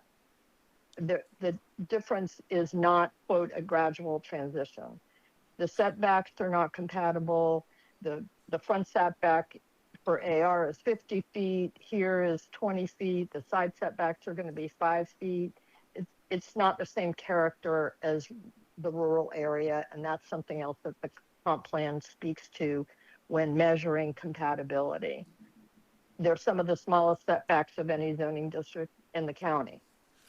The application also implies that they are merely, quote, extending the development pattern of Fishhawk Ranch. However, this site plan has none of its design creativity. Again, we didn't see open space delineation very much on the previous plans, although now it may show that, and didn't see any amenities on previous plans. Fishhawk's lot sizes actually average larger, 7,000 square feet, not 6,000 as this is proposed. And their setbacks are also larger, and their lot coverage is half of what's proposed here. So finally, Thank you, back Ms. Swift. to the compatibility. Appreciate your comments. At this time, applicant has an opportunity for rebuttal. Cami Corbett, I would just like to address the site plan issue that was raised. There is a site plan, and this was basically a GIS error. This is the site plan that the staff based their staff report on. It does have that sufficient detail. That was explained at the zoning hearing master hearing. The zoning hearing master heard Ms. Swift's testimony and Ms. Graham's testimony and weighed that against all of the other evidence and made a determination that notwithstanding their concerns about the site plan or the process, that everything was in order. And as is typical, once the zoning hearing master issues his report, and his or her report, and they might impose additional conditions, we have a process in Hillsborough County where we prepare a certified site plan in advance of the zoning, and that certified site plan has all of that detail on it, and it is available in the record. So I'm not sure why they have not had the opportunity to review it. It is in the record. And again, what I heard in the opposition testimony, just like I heard at the ZHM, was a relitigation as to whether or not the comprehensive plan amendment should be approved. And Ms. Graham's right, and actually is an operation of law that if you were to deny the comprehensive plan amendments, the zoning, you don't even decide on the zoning is automatically withdrawn. So it's not something you need to concern yourself with, but all we've heard in this rezoning is more of the incompatibility of the comprehensive plan issue. So there's not really anything more to add, and well, we're here to answer any questions. We do have our transportation engineer, our stormwater engineer, and our planner, as well as our environmental consultant. So we have lots of folks here if you do in fact have questions. All right, thank you. Planning Commission?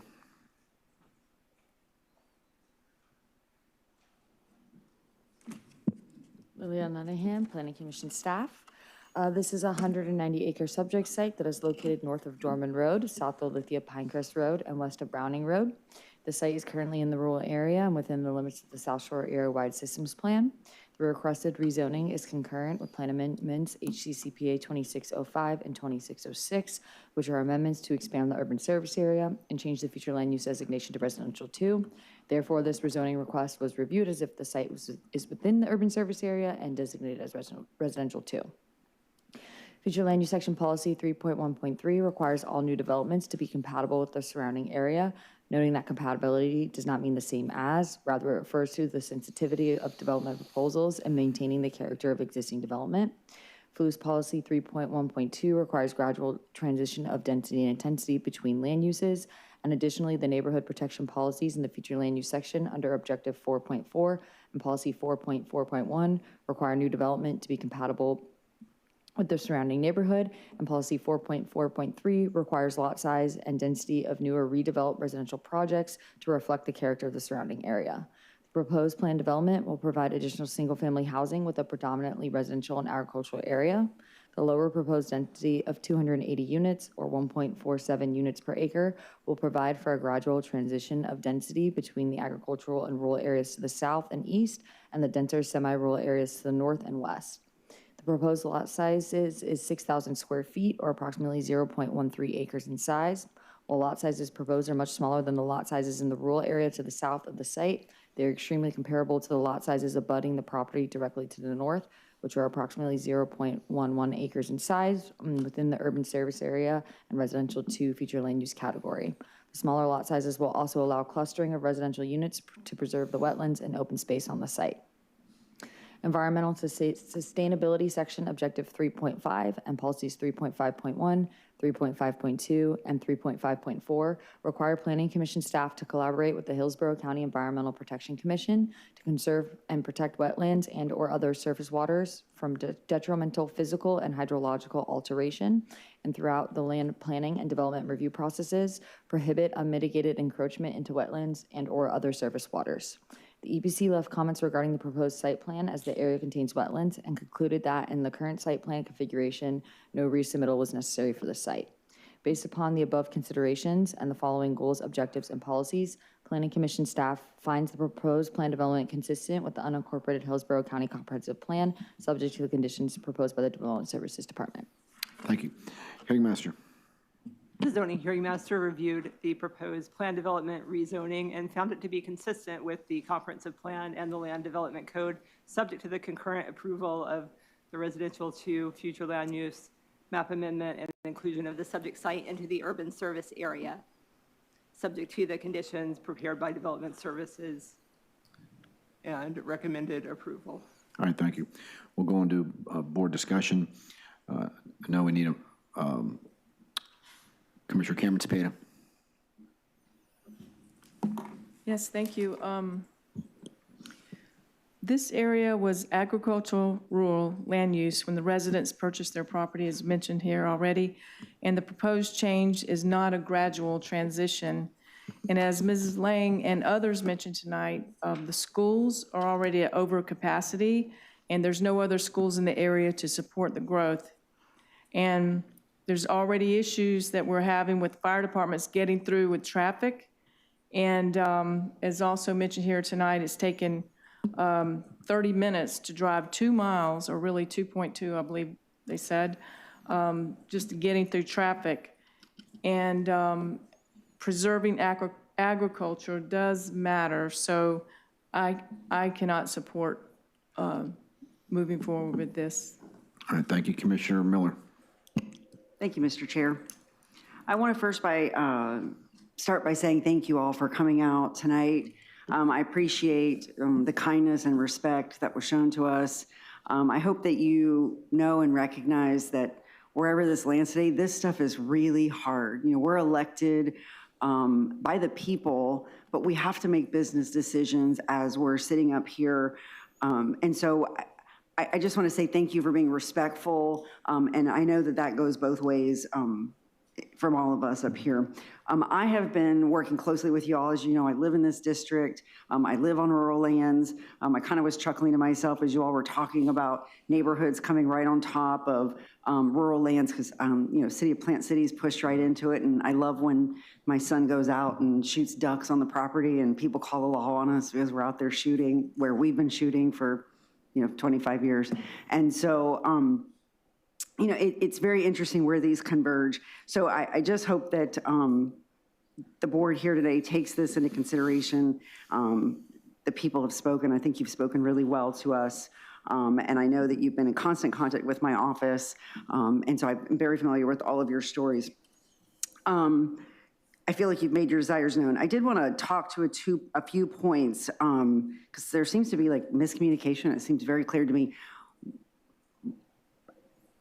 I have secured $100 million in the next 5 years to widen Lithia Pinecrest. That is going to make a significant impact on that road and those that are traveling on it. And it still doesn't seem to be enough for a lot of people. So know that individually and collectively as a board, we have been listening. Many of those that came before me fought for that money. I happened to come into this position with a couple of contacts that helped us get this done. Know that you're being heard, and we are really making efforts to make a significant change on Lithia Pinecrest Road to make traveling that road a little easier for our constituents. Secondly, I was on a call today about Lithia Pinecrest and 39. We get regular calls. We know that's a dangerous intersection. Again, the community is still conflicted on what it can do there. I've got a huge group of people that don't want us to take away the shop there. So know that every decision that we do, it's not just taking time because we don't want to make them happen. It's because we have to take all of the constituents into consideration when we're making decisions. I too will not be supporting moving this forward today. I feel like this has been a very large active group, but I will say that it's going to be a very tough decision across this board because it does come with all recommendations of approval, which makes it really tough. So, Commissioner Woolston. Thank you, Adam. The lot that had the circle on it that was repeatedly shown today, looks vacant. It has a church on it. Is that correct? Yes, sir, it does. About a 6.5 acre lot of land? Yes. For the entrance of transparency for the crowd and the vote that this board took about a week and a half ago that Commissioner Miller and I voted no on, rightfully so in my opinion. Can you please explain what the vote to allow Yigby opens that community up for that site? Yes, Commissioner. So the Yigby vote, the discretionary affordable housing vote would allow that property to be considered for residential development without really a limit, notwithstanding the comprehensive plan limit, with a provision that they provide 25% of the units to be affordable to households making 120% the area median income. But it does allow that church to propose, that site and others, to propose a development proposal that would exceed the limits of the comprehensive plan. So dense multifamily Section 8 housing? It would allow that consideration, yes. As you know, I've voted consistently against basically every apartment that's come before me, and I brought an item to sue for Live Local, and we are suing them right now, which is a different element of Yigby. Is this site also eligible for consideration of Live Local if we don't prevail in our lawsuit? It is also eligible for Live Local, and that would be a process that the board would not have any input in. Okay. That was really just more of from a planning perspective point of view for the community. that, 1.4 homes per acre, $1 million homes might seem distasteful, but dense multifamily Section 8 is a real threat to this community, and I wanted to make that very clear to you all tonight. And those are elements that are out of our control, overrides by the state.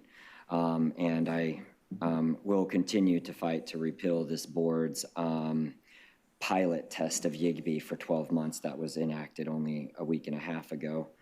At what point, Mr. Gormley, consistent with all of the urban service area expansions since since the previous board put those forward, I have put forward successfully of restricting the mobility fees to be specifically used for improvements and benefits to that immediate area surrounding that development.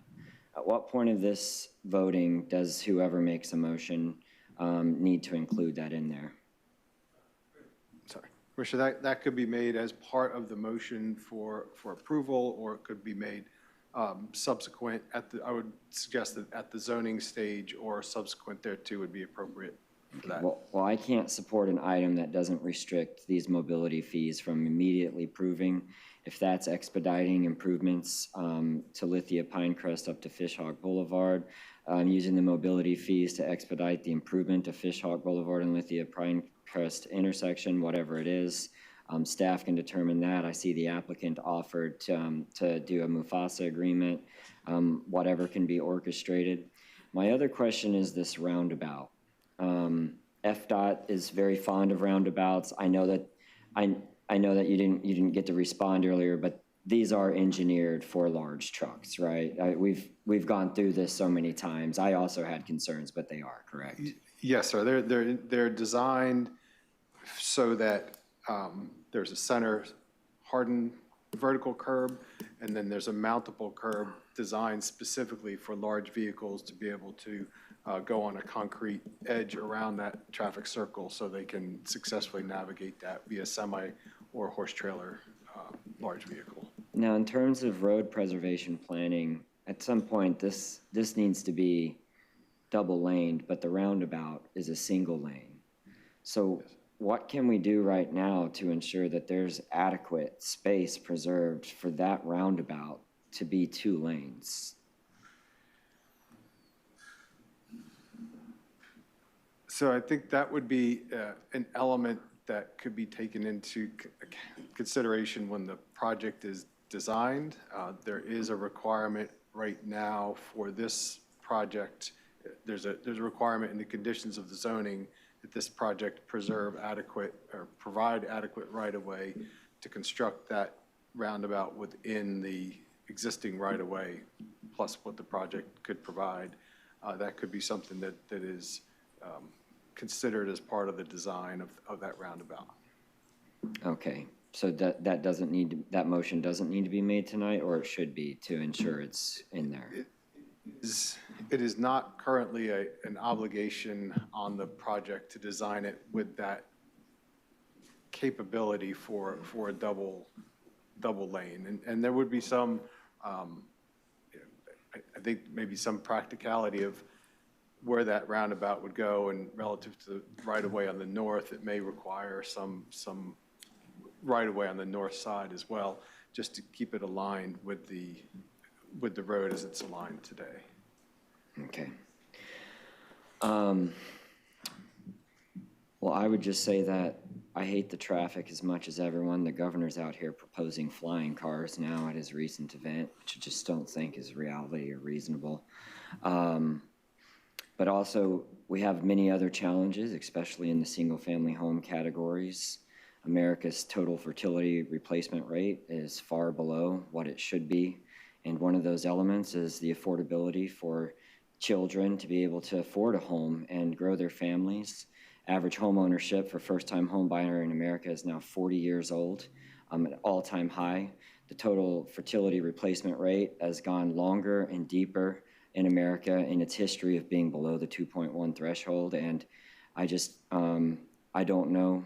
There's probably no right and no wrong reason, but this board did a 270-day moratorium on homes in the past years before I got here, which only further artificially suppressed the natural supply and demand of the housing market, which is what led to all of the blow up of prices here, probably during COVID, in my opinion, among other things.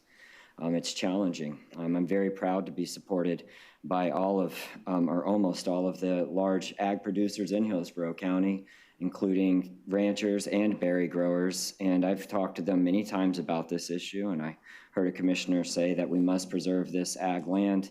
And consistently, all of the ag producers say one thing over and over, is that they do not want unqualified politicians deciding what is the proper succession plan for their land.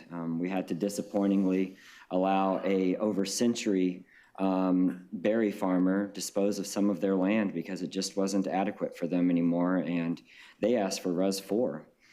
This is 1.4 homes per acre on non-ag land. I don't even know when the last time this was used for ag production, if anybody even has that number. We do a good job. Look, if I looked into the preserved rural lands, it doesn't meet any of the elements of that program. It wouldn't have met ELAP's requirements from as far as I can tell. We do a good job of approving every single one of the land conservation items that come before us. And if somebody had bought this and wanted to conserve it and donate it to the county, I would have voted yes on that as well. But I would not be able to get to yes if we didn't restrict all of the mobility fees, as we've done recently, to other urban service areas, to being used for immediate improvements, transportation improvements for this project. Thank you, Mr. Chair. Commissioner Cohen. Thank you very much. I did want to just point out the $100 million that Commissioner Miller was successful in securing for Lithia Pinecrest widening is not the total investment that's being made in that project. We are taking, I believe, 16% of our countywide CIT money, which is sales tax money, that we're going to add to that $100 million. And that does, I think, get us to about the $300 million that we're going to need in order to make that improvement.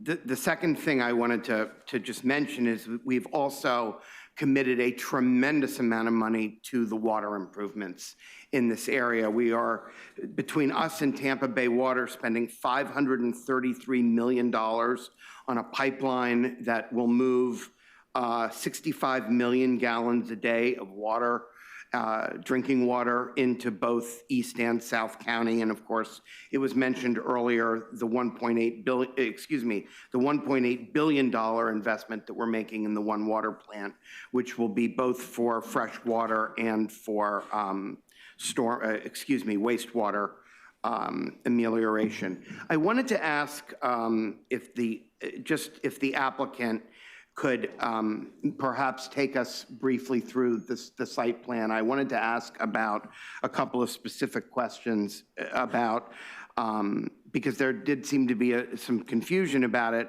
about what some of the buffers are that are built into the plan that you have now. And also, I wanted to ask, I know the entrance is on Lithia Pinecrest, and there's an emergency access only on Dorman Road. And I wanted to ask, I know that that's something that our staff generally require, but I actually went out and drove around this area not too long ago, and it did occur to me that if that emergency access wasn't on Dorman Road, you really would have no sense of the development existing at all in that area. It's the emergency access, I think, that's the only thing that connects the development to that entire street. So I just wanted to know if you could go over that briefly on the site plan. If we could go toward the presentation. This is the conceptual plan that incorporates the zoning hearing master's recommendations into it. So first, with respect to the buffering and screening, you can see the little green dots along where adjacent basically to where the purple areas are. Those are the 90-foot lots. And those little dots that represent the 20-foot landscaping vertical screening area, those are a separate tract that will be maintained by the HOA. So that's additional buffer. There would not be any land development code required buffer there. And with respect to access, we are showing an emergency road access, emergency only access for emergency vehicles onto Dorman Road. And then there is another access point to the east on the far eastern side. You can see the cross-access connection. Again, that's not something we asked for. That is something your staff looks for. If the board, it was the pleasure of the board to remove one or both of those, that would not affect our site plan in any way. And let me know if there are other questions you had with respect to the site plan. Well, so I see that to the west, you've got a 750-foot buffer. The purple are the larger lots, is that correct? Yep. And then at the southern end, it looks as though it's pretty much all wooded. Correct. And then at the entrance, there's no homes at all, at least at the beginning. Correct. We have a nice long entrance coming into entrance feature coming into the community. And the roundabout is, I can't tell from this where the roundabout actually is. If you would allow me to call Steve Henry to the podium, I think he is the best person appropriate to answer the question with respect to the roundabout.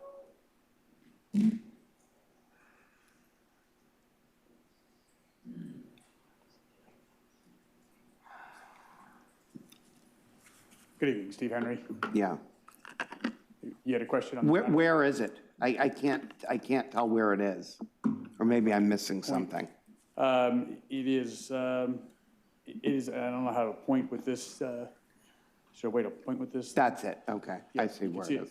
Right on as it comes up on the far eastern side? It's that corner there. Yes, correct.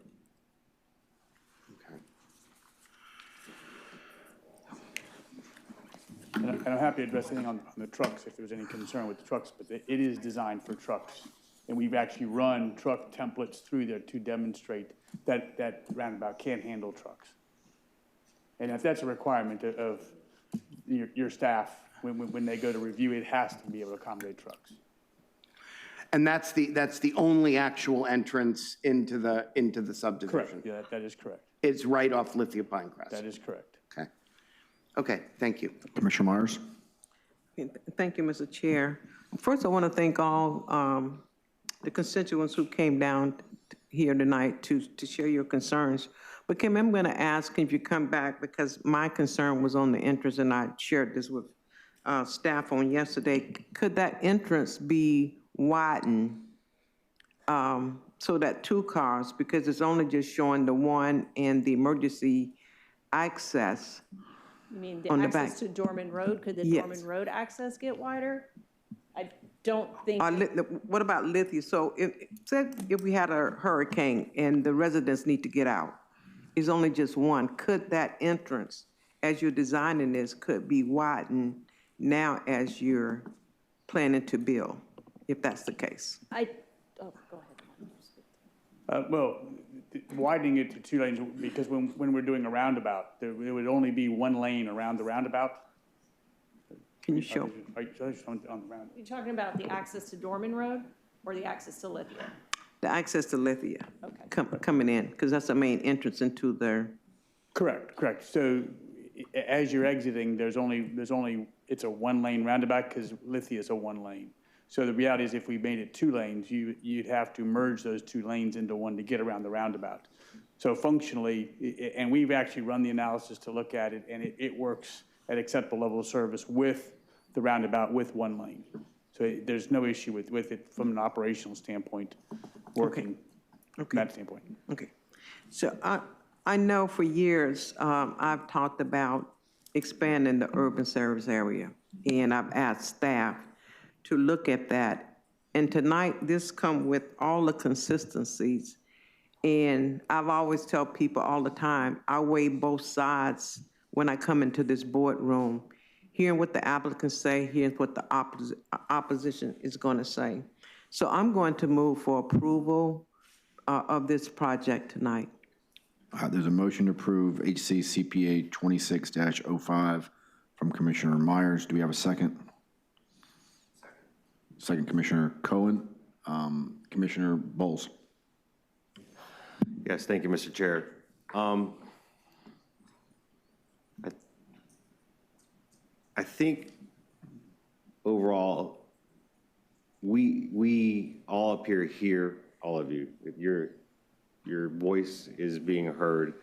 I know my office, my staff has spoken with many of the residents and many of the, community organizers for many months and shared your concerns. And I know that essentially, to some degree, while you've raised legitimate issues, that one of the major themes seems to be about the changing character of the area. And I do understand that. I think though, but through your involvement in what you all have done, and the Preserve Rural Lithia didn't just start with this project. And I think a lot of you know that. Maybe you don't, but I know the organizers know that. And I think they did a fantastic job making sure that we stopped things that really shouldn't be happening in your neighborhoods and in your community. And that was one of the things that we made sure that, we were trying to comply with, not only the zoning, but making sure that your property rights were being preserved.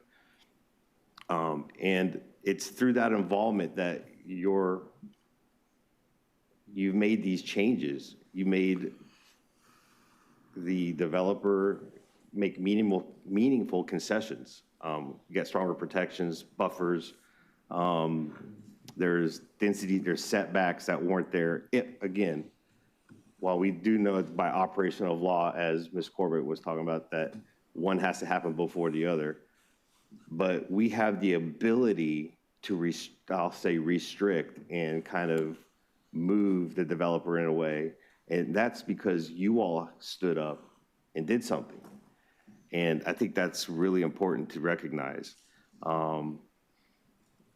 But I've also looked at one of the things you all have brought up about housing data, and whether that's inventory or where we are and parcels available. There's all kinds of data that you can pull out there. And the one thing that it does show is that population still is growing here in Hillsborough County. And the population is growing by a smaller amount, but it's still happening. And it's more of a moderating. But, what kind of different question, and if this growth still continues, is this an appropriate place to accommodate that? And while transition, it's a matter of opinions, right? So we have staff for the planning commission saying that they can see where the transition would be, and Ms. represented where every one of the benchmarks, and staff confirmed that. The other side is that when can we control, and importantly, how it occurs?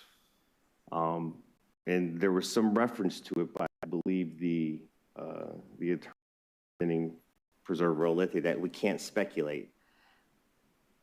And as Commissioner Wustel pointed out, this board is now suing to repeal or return the Live Local Act. The Live Local Act today is the 4 You know why? Because last year, we, the board, went and were pushing PDs and saying that you had to do a P. If you did the PD, you couldn't do the local. Developers did. They ran up to Tallahassee, changed a few words. Guess what's included now? PDs. And for me, this is about what we speculate will happen. I have evidence of what has happened just since I've been in office, and that is that when we get pushed back here, they change the law.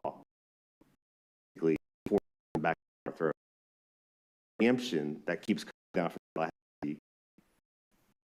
And that's what I'm looking at from that perspective. While it's still, and there's nothing deciding on a preemption today, but think about the control we have. That is one thing, and what I'm thinking about managing the growth that we have. So, I believe this proposal meets that standard. We have literally proposals that I put together. What if we don't? What comes next? And I think we have that, subject to the zoning hearing master recommendations and subject to what Commissioner Wustel said, keeping those, extending that RP2 buffer around or WR2 buffer around this, I could definitely see myself voting for it. Thank you. Adam, I got one question. The mobility fee condition that appropriate for that to be included in rezoning, not the need to be. Correct. The vehicle, the rezoning provide a good vehicle with the conditions. Okay. I want to confirm. Okay. We got a motion, 2605, Commissioner Cohen, please record your vote.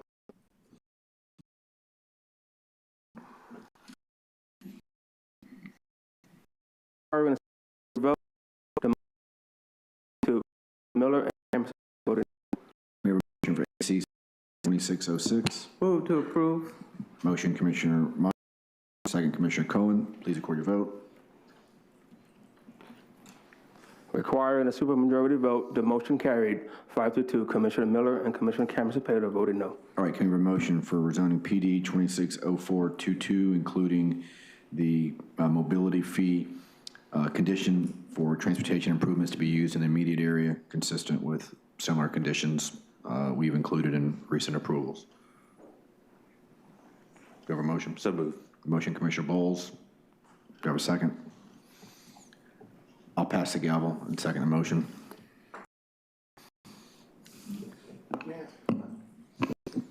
You recognize? What about the Dorman Road emergency access? Is that something that there's an interest in taking? I do think that would help, at least on Dorman, making it this carve out not intrusive onto the most rural facing side of this property. So I would suggest that as a friendly amendment that we strike. Would that be good with you, sir? No, fine with that. Okay. Commissioner Bowles, you recognized? Yeah. So along with this, and I'm going to defer back to Commissioner Woosel just for a moment. We had some discussion about the 2 lanes, right? And with that, if we're talking about 2 lanes running all the way back down, and I know that they concurrent with the development, we have to have and there was additional right-of-way had to be provided. Part of that additional right-of-way is this in even further. So the condition is required for designing around. Current condition requires the developer to provide right of way to accommodate the current design of the roundabout. I think that some all-around right-of-way needs to accommodate a 2-lane roundabout. And condition could be considered to work with the applicant or work with the developer to ensure that the design does not preclude future widening of that. It won't shift one way or the other too much. Right. I think we wouldn't want it to shift too much right now because of the current alignment, but I think the idea is to preserve the opportunity for that to be widened at such a point in the future as that portion of Lithia Pinecrest is widened. And it would, I think I'd be remiss if I didn't ask just one question. Going back to the conceptual plan, there's so many. But the point being, going back to the plan, it shows, thank you, we're on the retention pond.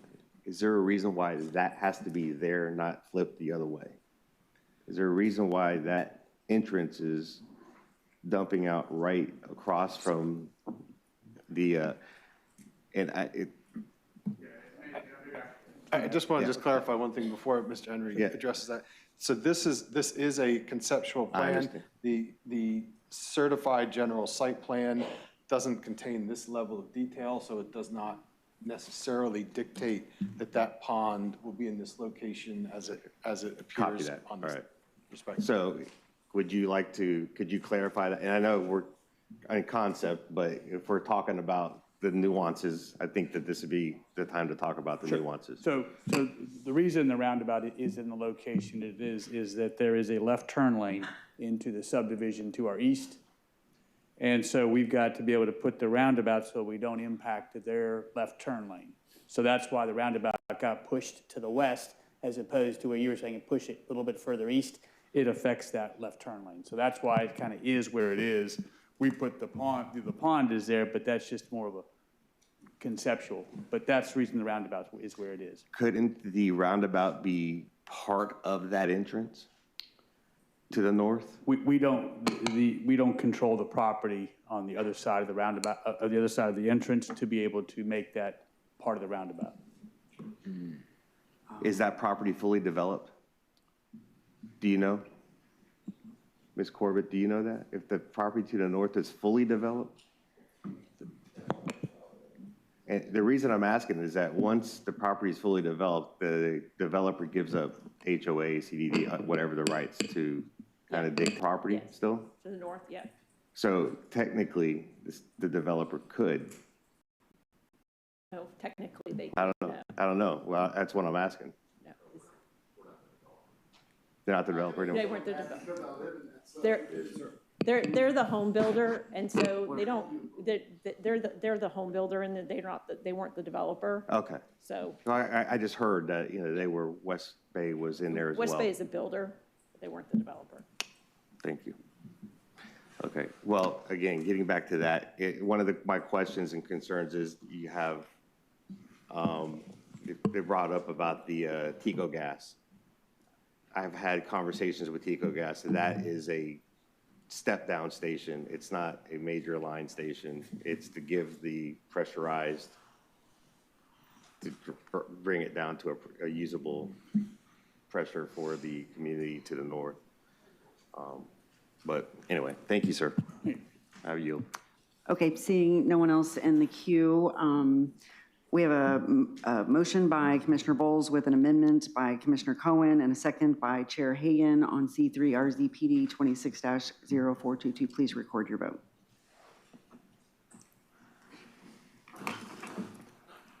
The motion carries 5-2. Commissioner Miller and Commissioner Payne voted no. Okay, with that, we're adjourned.